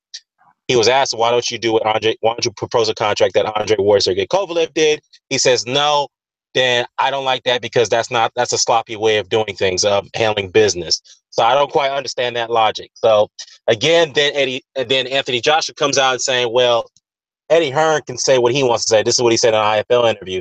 He says that, well, Eddie Hearn can say what he wants to say. I'm telling you right now that this has never been brought up when I'm at the table of the discussions, okay, about my name being brought up in this particular sense.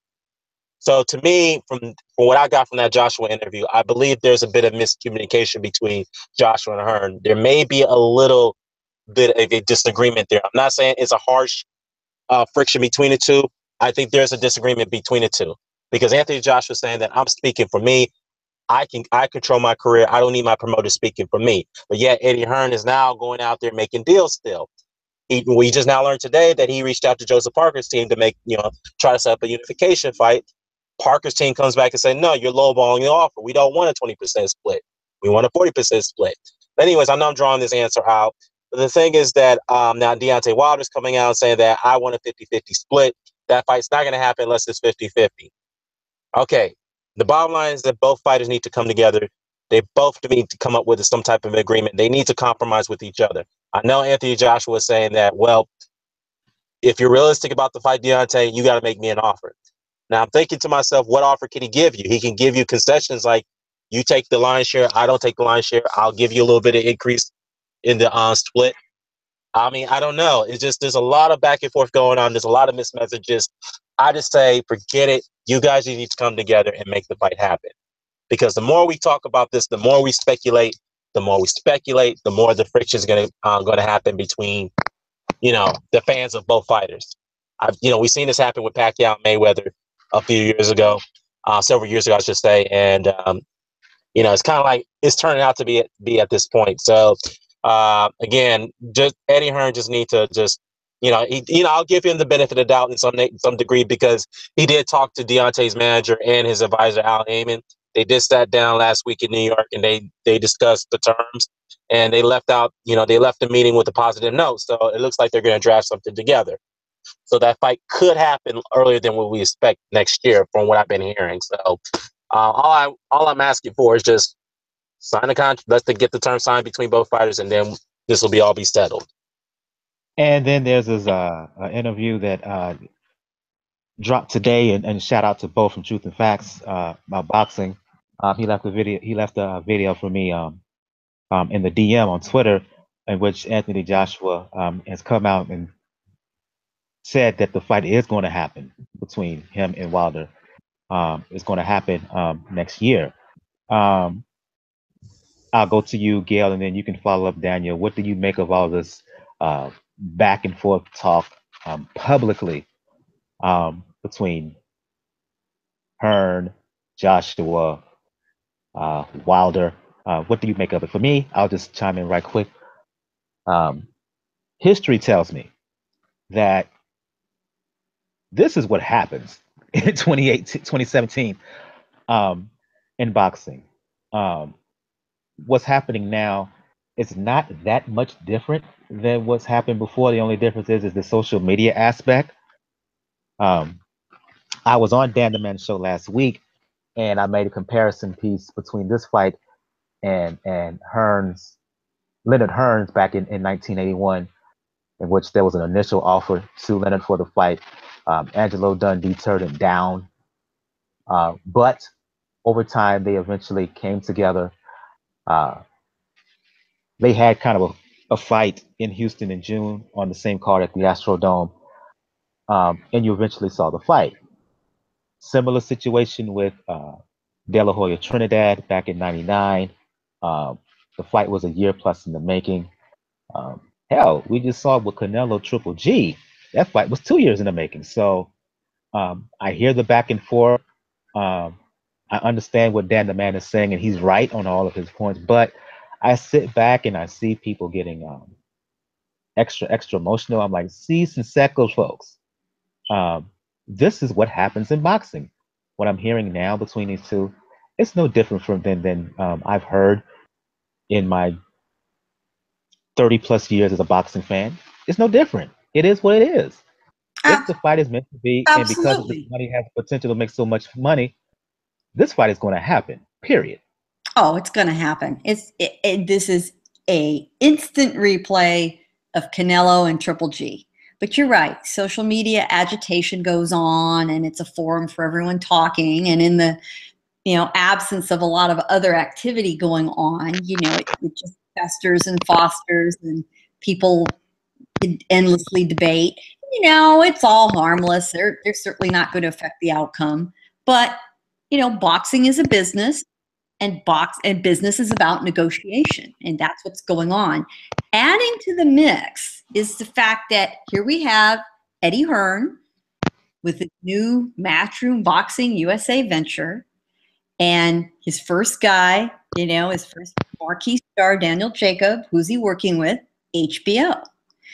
Anthony Joshua's got 2 fights left on his Showtime contract, and once that's done, he would be a fool not to put himself up for a massive bidding war. Massive. And that's right about the time, if he plays his cards right, that he's dealt with Joseph Parker, and he's dealt with, Dillian White, or whoever else mandatory he decides to put in his way. And, here we go.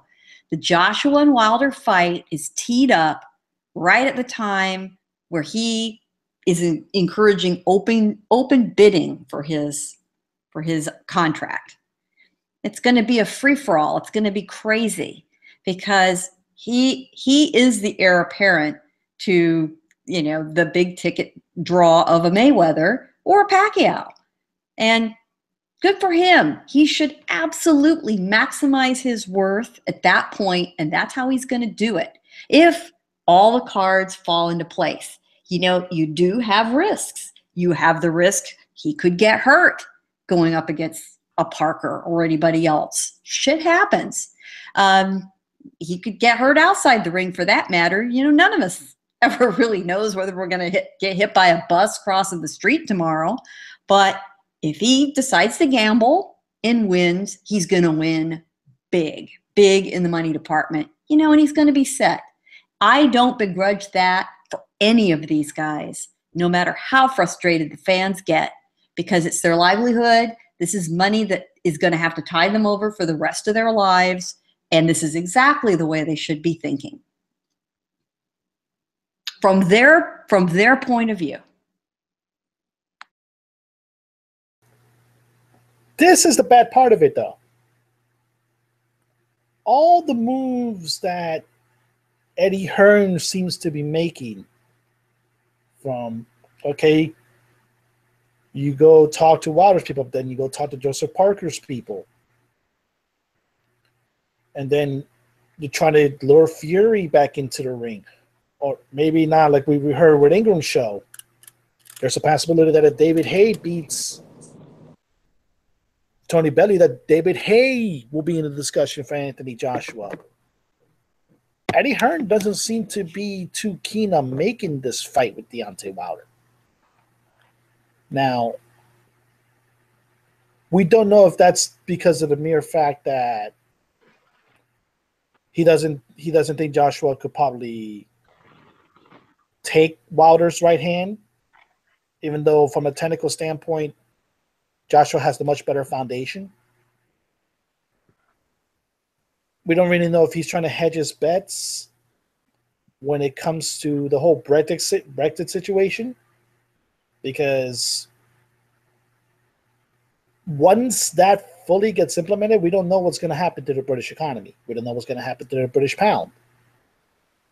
Because one of the things that has kept UK fighters in the UK is the strength of the British pound. The fact that they say, oh, I can make more money here than I can in America. What if Brexit destroys that and suddenly the British pound isn't as strong as it used to be? Then one of the points that that Eddie Hearn keeps pushing is null and void. It's null and void anyway, because Wilder's already said he's willing, and Wilder's already proved that he's willing to go wherever he needs to go to fight. Doesn't matter where.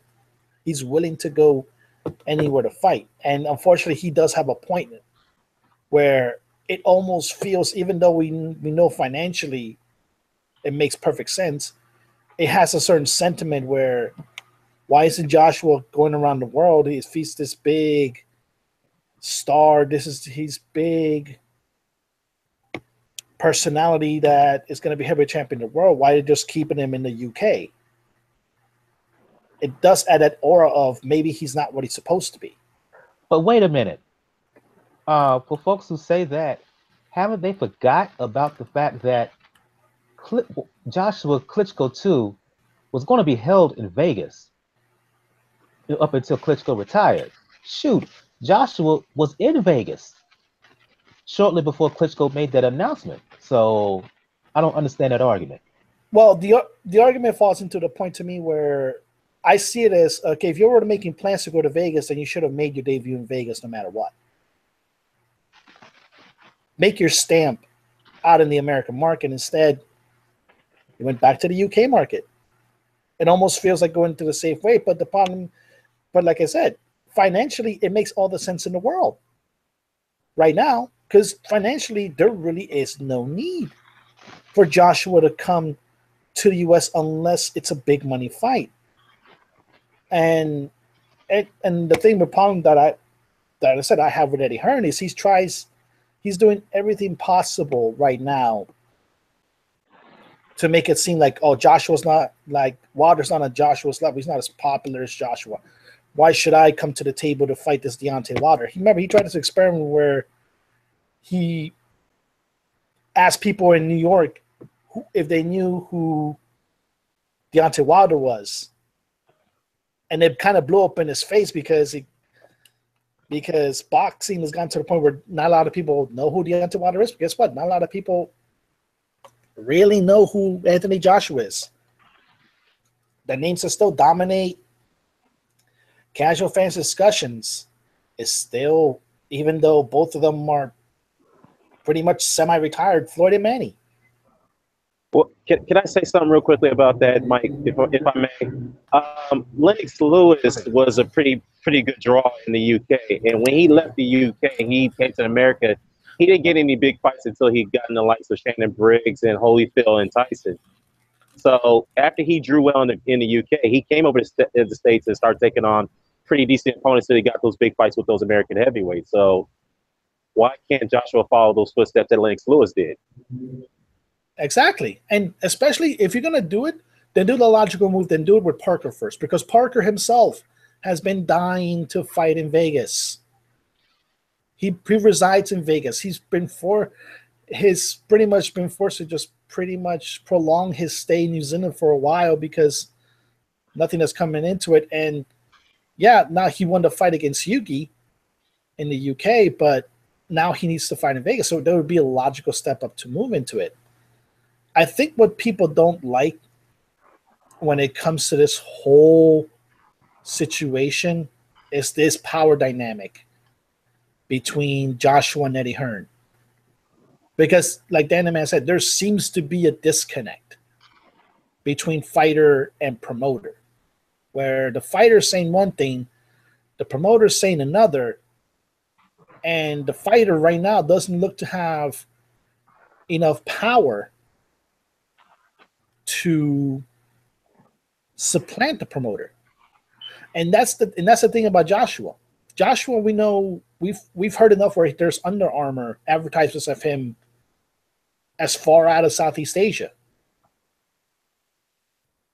At the same time, though, he's still not big enough where you can say he can make his own moves without somebody like an Eddie Hearn or Frank Warren to guide him.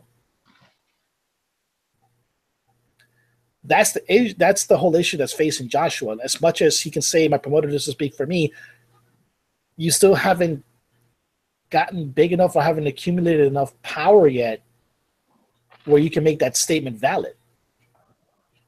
Because until then, Eddie Hearn is still going to make the decisions, and from the looks of it, he's going to do everything possible to prolong this situation with Wilder. Because, like Mike, you heard it, you heard of the Needham show, throwing names like Tyson Fury and even David Haye out there before Deontay Wilder. What does that do to Anthony Joshua's stock outside of the UK?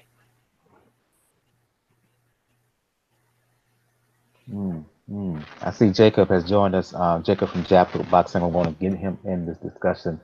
We're talking all the hubbub surrounding a potential fight between Anthony Joshua and Deontay Wilder. A lot of talk back and forth after each of their bouts.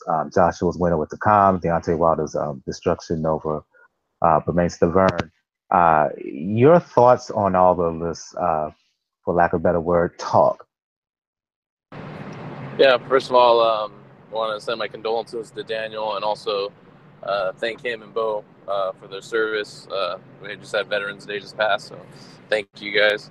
But yeah, the situation, I mean, I've been hearing you guys talk about it right now, and I mean, if we're talking about money, I mean, you have the UK where he doesn't even need a big opponent, and he's selling out 80,000 seat arenas. Last time I checked, I don't know any Las Vegas arena that seats 80,000 people. As far as what's Joshua's stock in the U.S., he doesn't have any stock in the U.S. He hasn't fought here, so it's really an unknown to me, because I don't think a lot of people really know who he is, outside of the hardcores. So, if I was a betting man, I would say if there was going to be a Wilder fight, which I think there will be down the line, it's going to be in the UK. And I don't think that's going to be a problem for Wilder, because I think he also wants to make money. And that would be the biggest money-making fight for him. And we know he'll travel. I'm not a big Wilder fan, but I give him credit.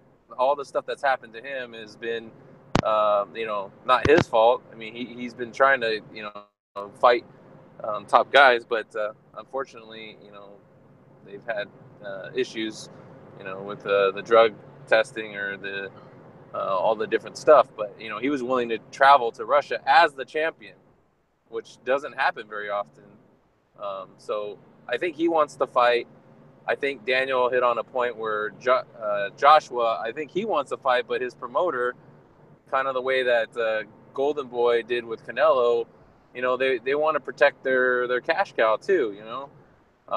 If they can, you know, bank a few mandatory fights against subpar competition, or even the weak link, who I think is Parker, you know, maybe get another belt, then why not?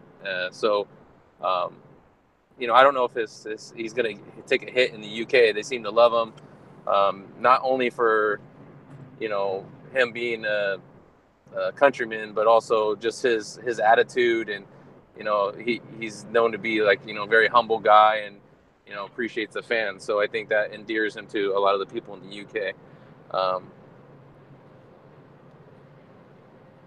Okay, I see Gail. Gail, she had to bounce. She told us this before the show that she will have to leave early. I want to thank her for joining us on the show. And if you want to check her out on social media and whatnot, on Twitter, you can follow her at PR Pro San Diego, and she writes for Communities Digital News. That's Communities Digital News, COMM DIGI News. That's COMM DIGI News, Communities Digital News. Going to go around the panel here and just ask this simple question, yes or no, and short answer possible. At the end of the day, and I'll start going back to you, Dan the man. Do you think we will see a Anthony Joshua, Deontay Wilder heavyweight super fight? I think you will. It's just a matter of timing. That's all. We just don't know when. At this point, we can only speculate. That's all. Daniel, the same question to you. Yes, eventually, because it's the most logical fight for each guy to make that could put them right at the cusp of like that Tyson Holyfield Bowl level of heavyweight fame. Same question to you, Jacob. Yeah, 100%. I think the fight will happen. I think it'll happen actually this next year, but that's granted that they both, you know, continue to win or defend their belts. If one of them obviously loses, then, you know, that obviously makes the fight less desirable, I guess you could say. Cool. And I'll just say I think the fight will happen. I hear Dan the man's points. I hear Daniel's points, what he said, particularly about Eddie Hearn. But I just think at the end of the day, I've seen it before. I've heard it before. I'm not gonna say my age here, but this is nothing new to me. I just think there's too much money to be made in order for this fight not to happen. Sometimes there are things that are just fate, destined to happen. I know it may be kind of idealistic of me, or I'm just dreaming or whatever, but still, there are some fights that are just made to happen, I think. And I think at the end of the day, we will see Anthony Joshua, Deontay Wilder, in spite of all the back and forth talk we're hearing now. It's going to happen. I don't know if it's 2018, maybe early 2019, but all roads are leading to these guys in the ring. At the end of the day, I just don't have any. I have little doubts that this fight will not happen. It will, and folks just need to calm down a bit. Just calm down. And remember, in 2017, we got a ton of fights that, you know, we were clamoring for. It's been a fantastic year, so there's no reason they can't, you know, hold on to that momentum into 2018 and even 2019. Right, and there's no network beef here between, say, HBO or Showtime or anything like that. So you can't put that in the way. I don't care what Eddie Hearn has to say. The demand going into 2018 will be too high for this fight not to happen. He will have to capitulate eventually and make this fight. Yeah.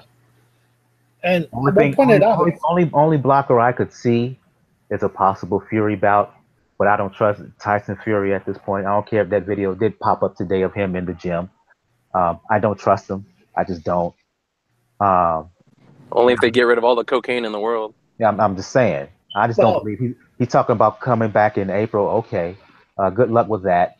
A, B. I want to see if he can lose all that weight by the time April rolls along in 6 months. I doubt that. So, um, outside that potential bout, even if Fury was to, let's just say, even if Fury was to come back, the more they just wait out, I think the demand globally will be more for a Deontay Wilder, Anthony Joshua bout than it would be for a Wilder Tyson Fury bout. So it's going to happen.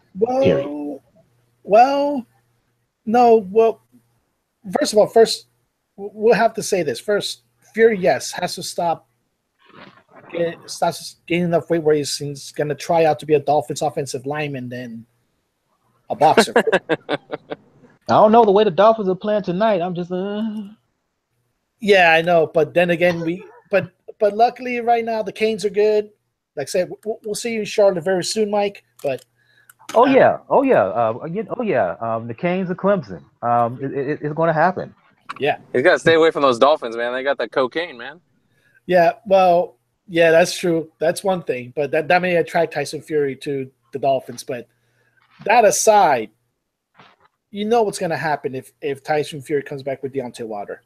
That 2016 segment is going to pop right back up. Baptized. Because number one, those two really don't like each other.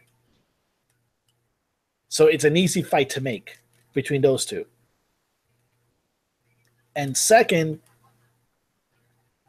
it kind of makes a good point for Wilder because, okay, now I'm going to knock out the one guy the people in the UK wanted you to see before me. So if you have Wilder Fury first and Wilder knocks out Fury, that kills any momentum Eddie Hearn has to making the Fury Joshua fight. Because the only point to that is right now is, well, Fury's still technically the lineal champion. He did beat Klitschko first. Wilder beats Fury, and if he knocks him out, guess what? Then you can say Deontay Wilder's the lineal champion. And he will knock him out. Yeah. At this stage, yeah.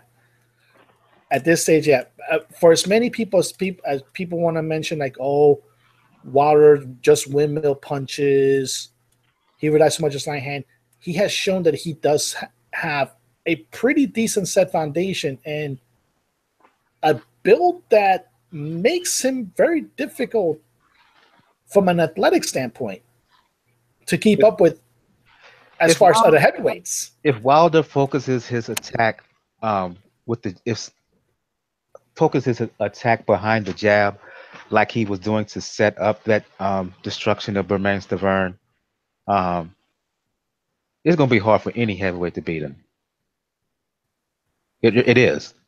I think Wilder only gets, like, the windmills only come when he, like, gets a little bit too excited, because he does have a good jab and he does have some good punches, but when he gets, like, too excited, then he starts to do the kind of that crazy windmill stuff. But before that, he does do good punching.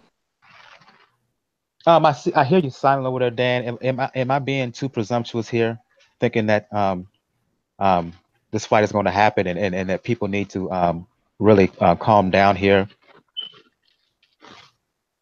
Yeah, I mean, it's a good point. It's a good point, Mike. I mean, like you said, man, you and I have been watching the sport for a very long time. We've seen it before already. It's been done before already. Okay, people do need to calm down. It's just no reason to get overly what's the word I'm looking for? Overly exaggerated over these both men. I mean, they will fight. It's just that, I know some people are demanding it now, while the momentum is there. I get that. But if one side is not going to engage, you cannot force one side to engage in that situation. So if one side is not willing to do that, then you got to let them, step back, let them negotiate, see how far that goes, and then we'll go from there.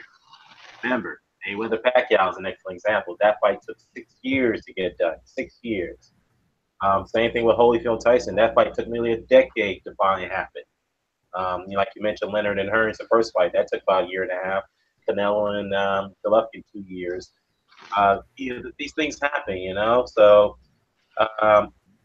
Yeah, I just think that people just need to calm down, relax. I know there's a lot of mixed messages going on, inconsistency from one promoter, which is Eddie Hearn, and of course with Anthony Joshua, there's a disconnect. Like I mentioned, and I agree, Daniel and I agree on that. And then Deontay Wilder's trying to, so I have to hate to say it, and he's one of my favorite fighters. Seems like he's trying to price himself out in this situation, knowing he cannot make it 50-50 man split. He's not, the quote unquote A side on this situation. So, I mean, with all that said and done, just, everybody just relax. There's nothing you can do sleep over. It happens in boxing. Boxing, if the fight doesn't happen, let's say the fight does not happen, because that could be also possible. So we cannot rule that out, gentlemen. If the fight does not happen, the sport will live on, okay? Because there have been many big fights that did not. We didn't get to see that fight. The sports survived Bo and Lennox Lewis not happening, so I'm just saying. Yeah, Riddick Bowe. Yeah, exactly. Riddick Bowe and Lennox Lewis. That didn't happen. What else is another fight? Shane Mosley and Felix Trinidad. That fight didn't happen. That fight was supposed to happen in 2004, but we didn't get to see it because Shane couldn't beat Winky Wright. That was the hurdle that he had to get through to get the Felix Trinidad fight when Felix Trinidad was coming out of retirement. So, I mean, these things do happen, gentlemen. You know what I mean? The sport will live on. Is it disappointing? Absolutely. I can go all the way back to Harry Wills and Jack Dempsey. That fight didn't happen. People wanted to see it, but it didn't happen for monetary reasons. So, the sport lives on, bottom line. So people just need to just relax and calm down and not lose sleep over it. That's all I got to say. Let's start to close the show down by touching on some fights that's happening this weekend. Really light weekend of boxing, no great significant bouts happening, but a couple of fights I do want to talk about. I'll just anybody who wants to comment, please do. J. Rock Williams fighting Ishe Smith in Las Vegas on Saturday night on Bounce TV. I want to focus on this fight because for me, how many chances is Ishe Smith going to get? Just because he signed with Mayweather? I mean, really? Is it me or are they just throwing him out the pasture here on Mayweather Promotions? Because I just think he has no shot in this fight with J Rock. Yeah, I agree. I think Ishe Smith is being used as a gatekeeper. At this point, to be honest with you, he's a high level journeyman. He is. There's no question about it. He's just there to make J Rock look good, and this is obviously J Rock needs to recover from the Charlo loss. I think he already had a non-televised fight after that loss, but still at the same time, he needs another step up so that way he could get his sense of confidence back, so he could be a contender again. So I think that J Rock should win this fight. He should win it comfortably.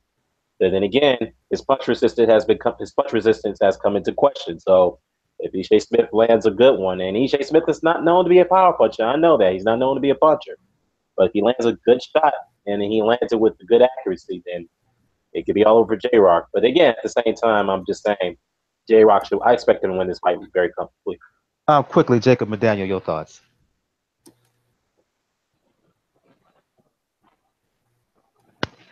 Jacob, Daniel, your thoughts quickly.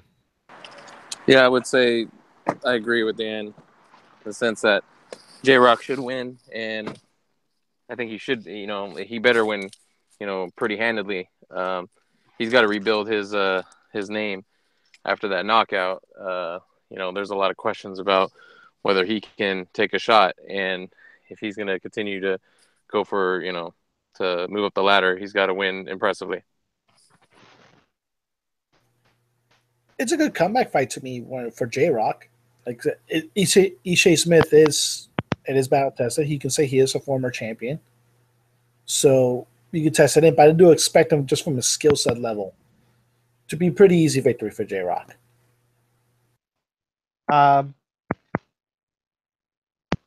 Over in let me check my schedule here. Belfast, excuse me. Finally, the return of Carl Frampton following his loss to Santa Cruz. Been off a minute. Left McGuigan. I think he signed with, I want to say Frank Warren. I could be wrong. But anyway, he's making his return to the ring and fighting a guy by the name of Garcia. Also on the 18th in Northern Ireland. I admit ignorance here. I don't know much about Garcia. But be that as it may, I'm going to rely on, because of that, I'm going to rely on y'all. In short, What do you think we're going to see from Frampton here in this fight? I think a lot of questions hopefully will get answered because, you know, his previous fight where he missed weight and then I can't remember, I think it was Gutierrez or so, I can't remember the guy's name, but he ended up you know, slipping in the shower or whatever, and you know, they called off the fight. But the way he was talking, Frampton was talking about, you know, possibly retiring, coming off his first loss. It seems like mentally it did a lot of, you know, damage to him. And then, you know, he's had this break from McGuigan, who was, I think, consensus, you know, trainer of the year a couple years ago, or a year ago, was it? And, you know, I don't know. You know, is he focused on, you know, getting back his belts or competing again? So I think this fight will show us a lot if he is the Frampton of old, or this could be, you know, maybe the downfall for Frampton. Daniel, man, your thoughts on the return of Carl Frampton? Well, as Jacob said, man, I agree. I think Frampton at this point has lost some mental confidence after the Santa Cruz loss. Because if you go back, he was on top of the world. If you think about it, he was rated one of the best pound fighters in the world after his wins over Quigg. He stepped up the weight and grabbing the title away from Leo Santa Cruz. So he was pretty much on top of the world. You know, he thought he would hit the lottery. He thought he could do this, that, and the third. Of course, I think he underestimated Leo Santa Cruz in the rematch because he didn't expect Santa Cruz to make that high significant amount of adjustments. And so Santa Cruz, to be honest with you, he surprised me the way he was able to box from range rather than come forward to Frampton. He kept him at distance. You know, we all know how the whole fight went down, but ever since then, Frampton has lost his sense of confidence. He's approached this in an unprofessional way, especially as you mentioned, one of his fights got called off due to him missing weight and so forth. And now he's had some promotional disputes with the McGuigans. I think he's now signed with Frank Warren, what I heard, because I know he broke away from the McGuigans and, you know, Cyclone Boxing. So, yeah, let's put it this way. If Carl Frampton wants to continue his career, he wants to get back to the form that he once had, which was not too long ago, by the way. He's gonna have to get back his mental confidence. He's got to be mentally focused. He's got to show the discipline that he once had before he got into the big fights with with Quigg, and he had a pretty decent fight with Chris Avalos, and then of course with St. Leo Santa Cruz. So I expect him to be okay. But but then again, he hasn't been in the ring in a very long time, so expect some ring rust. So anyone that sees Frampton perform pretty poorly, just don't be surprised. That'd be due to the fact that he's been out of the ring for such a long period of time. So. And finally, your thoughts, Daniel.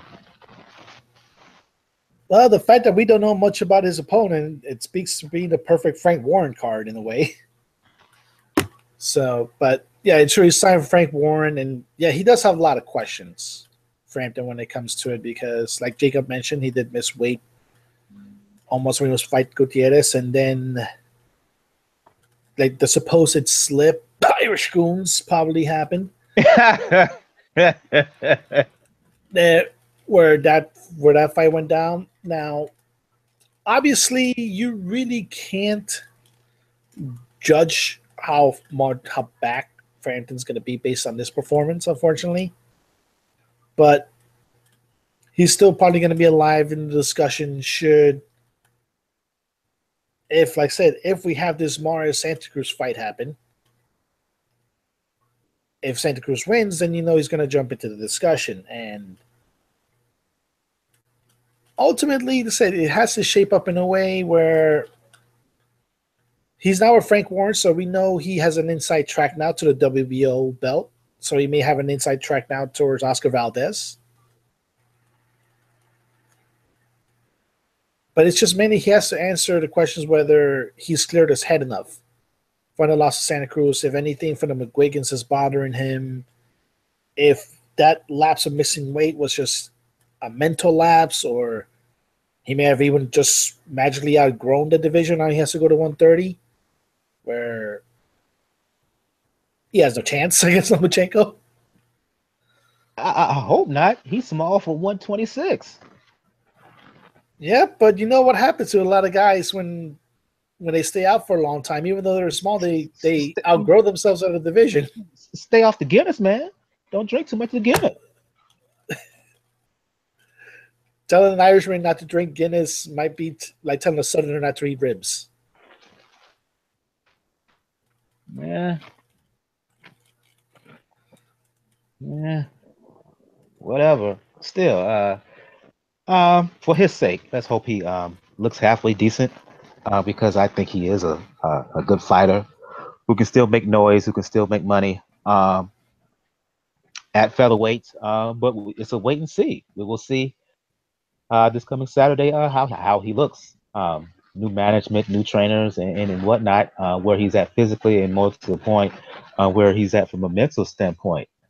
And I think we're going to end the show there. I mentioned Gail, who was part of the show earlier. If you want to check her out again, you can check her out on Twitter. That's PR Pro San Diego. You can also check out her columns over at Communities Digital News. That's COMI News.com. I'll go to you, Dan the Man, first time here on Pound for Pound Boxing Report. For those who want to talk the sweet science and whatnot with you, tell the folks where they can hit you up. Yes, again, Mike, thanks for having me on, man, for the first time. I really appreciate it, and great talking to a great panel with a great, a lot of in-depth knowledge and insight. I really appreciate that. So you guys can find me on Dan the Man Boxing. I have my own channel. Just type it in the Google, the YouTube search. Excuse me, the YouTube search. Dan the Man Boxing. You'll find my hangouts and some insights on fighters, fights, and even some historical content on fights from the past. And yes, even some analytical perspective on fighters as well. So you'll find my stuff on there. Indeed. Excellent channel, by the way, that Dan the Man has. Sometimes his show's on a little late because he's out there on the West Coast, but still very, very good boxing channels where you will hear a variety of voices. Sometimes he could get heated with certain folks, but it's all good. Yeah, it's all good at the end of the day. Please, I've been on his show. I was on his show for the first time, I believe, last week. I'm talking boxing. I would advise others if you want to hear some good boxing analysis, breakdown, and competitive banter. Please check out his page. I'll go to you, Jacob from Jab Hooks for the Jab Hook Boxing. For those who want to talk the sweet science, for those who want to talk music, let the folks know where they can find you. Yeah, thanks for having me on. And I can be found at JRATM23 on Twitter. And if you want to talk movies or boxing, I'll be there.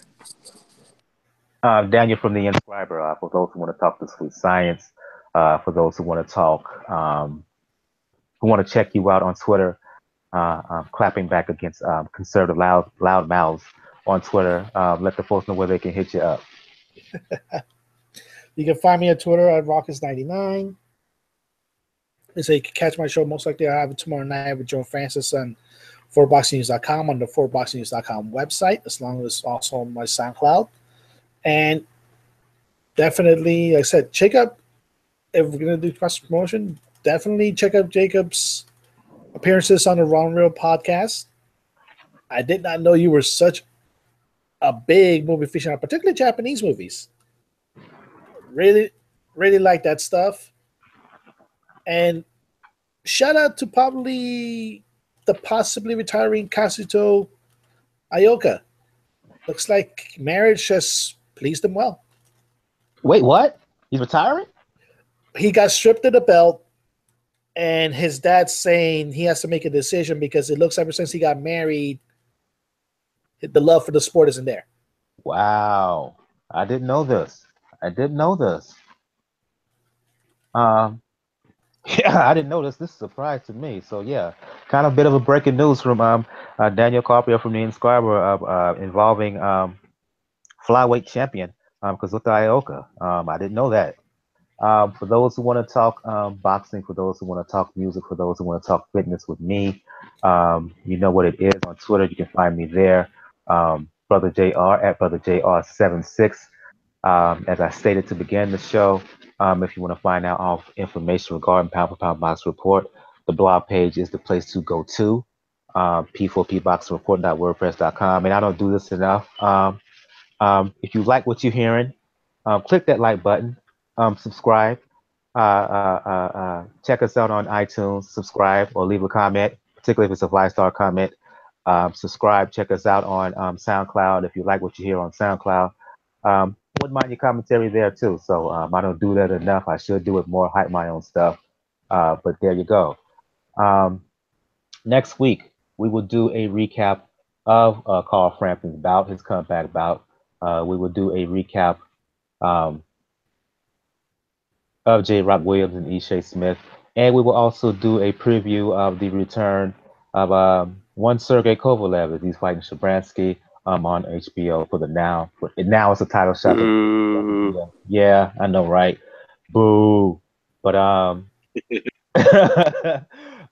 is now for the vacant WBO light heavyweight title. That fight is going to happen in New York Thanksgiving weekend on HBO. On the undercard of that, Sullivan Barrera will be fighting. Jason Sosa will be fighting Gamboa.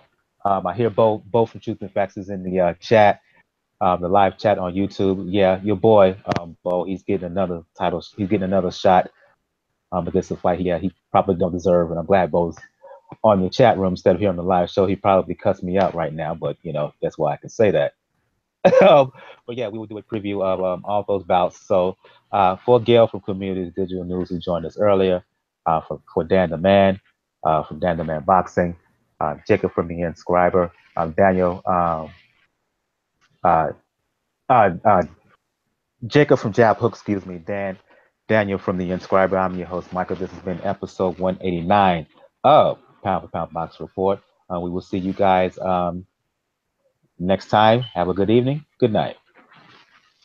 Good night.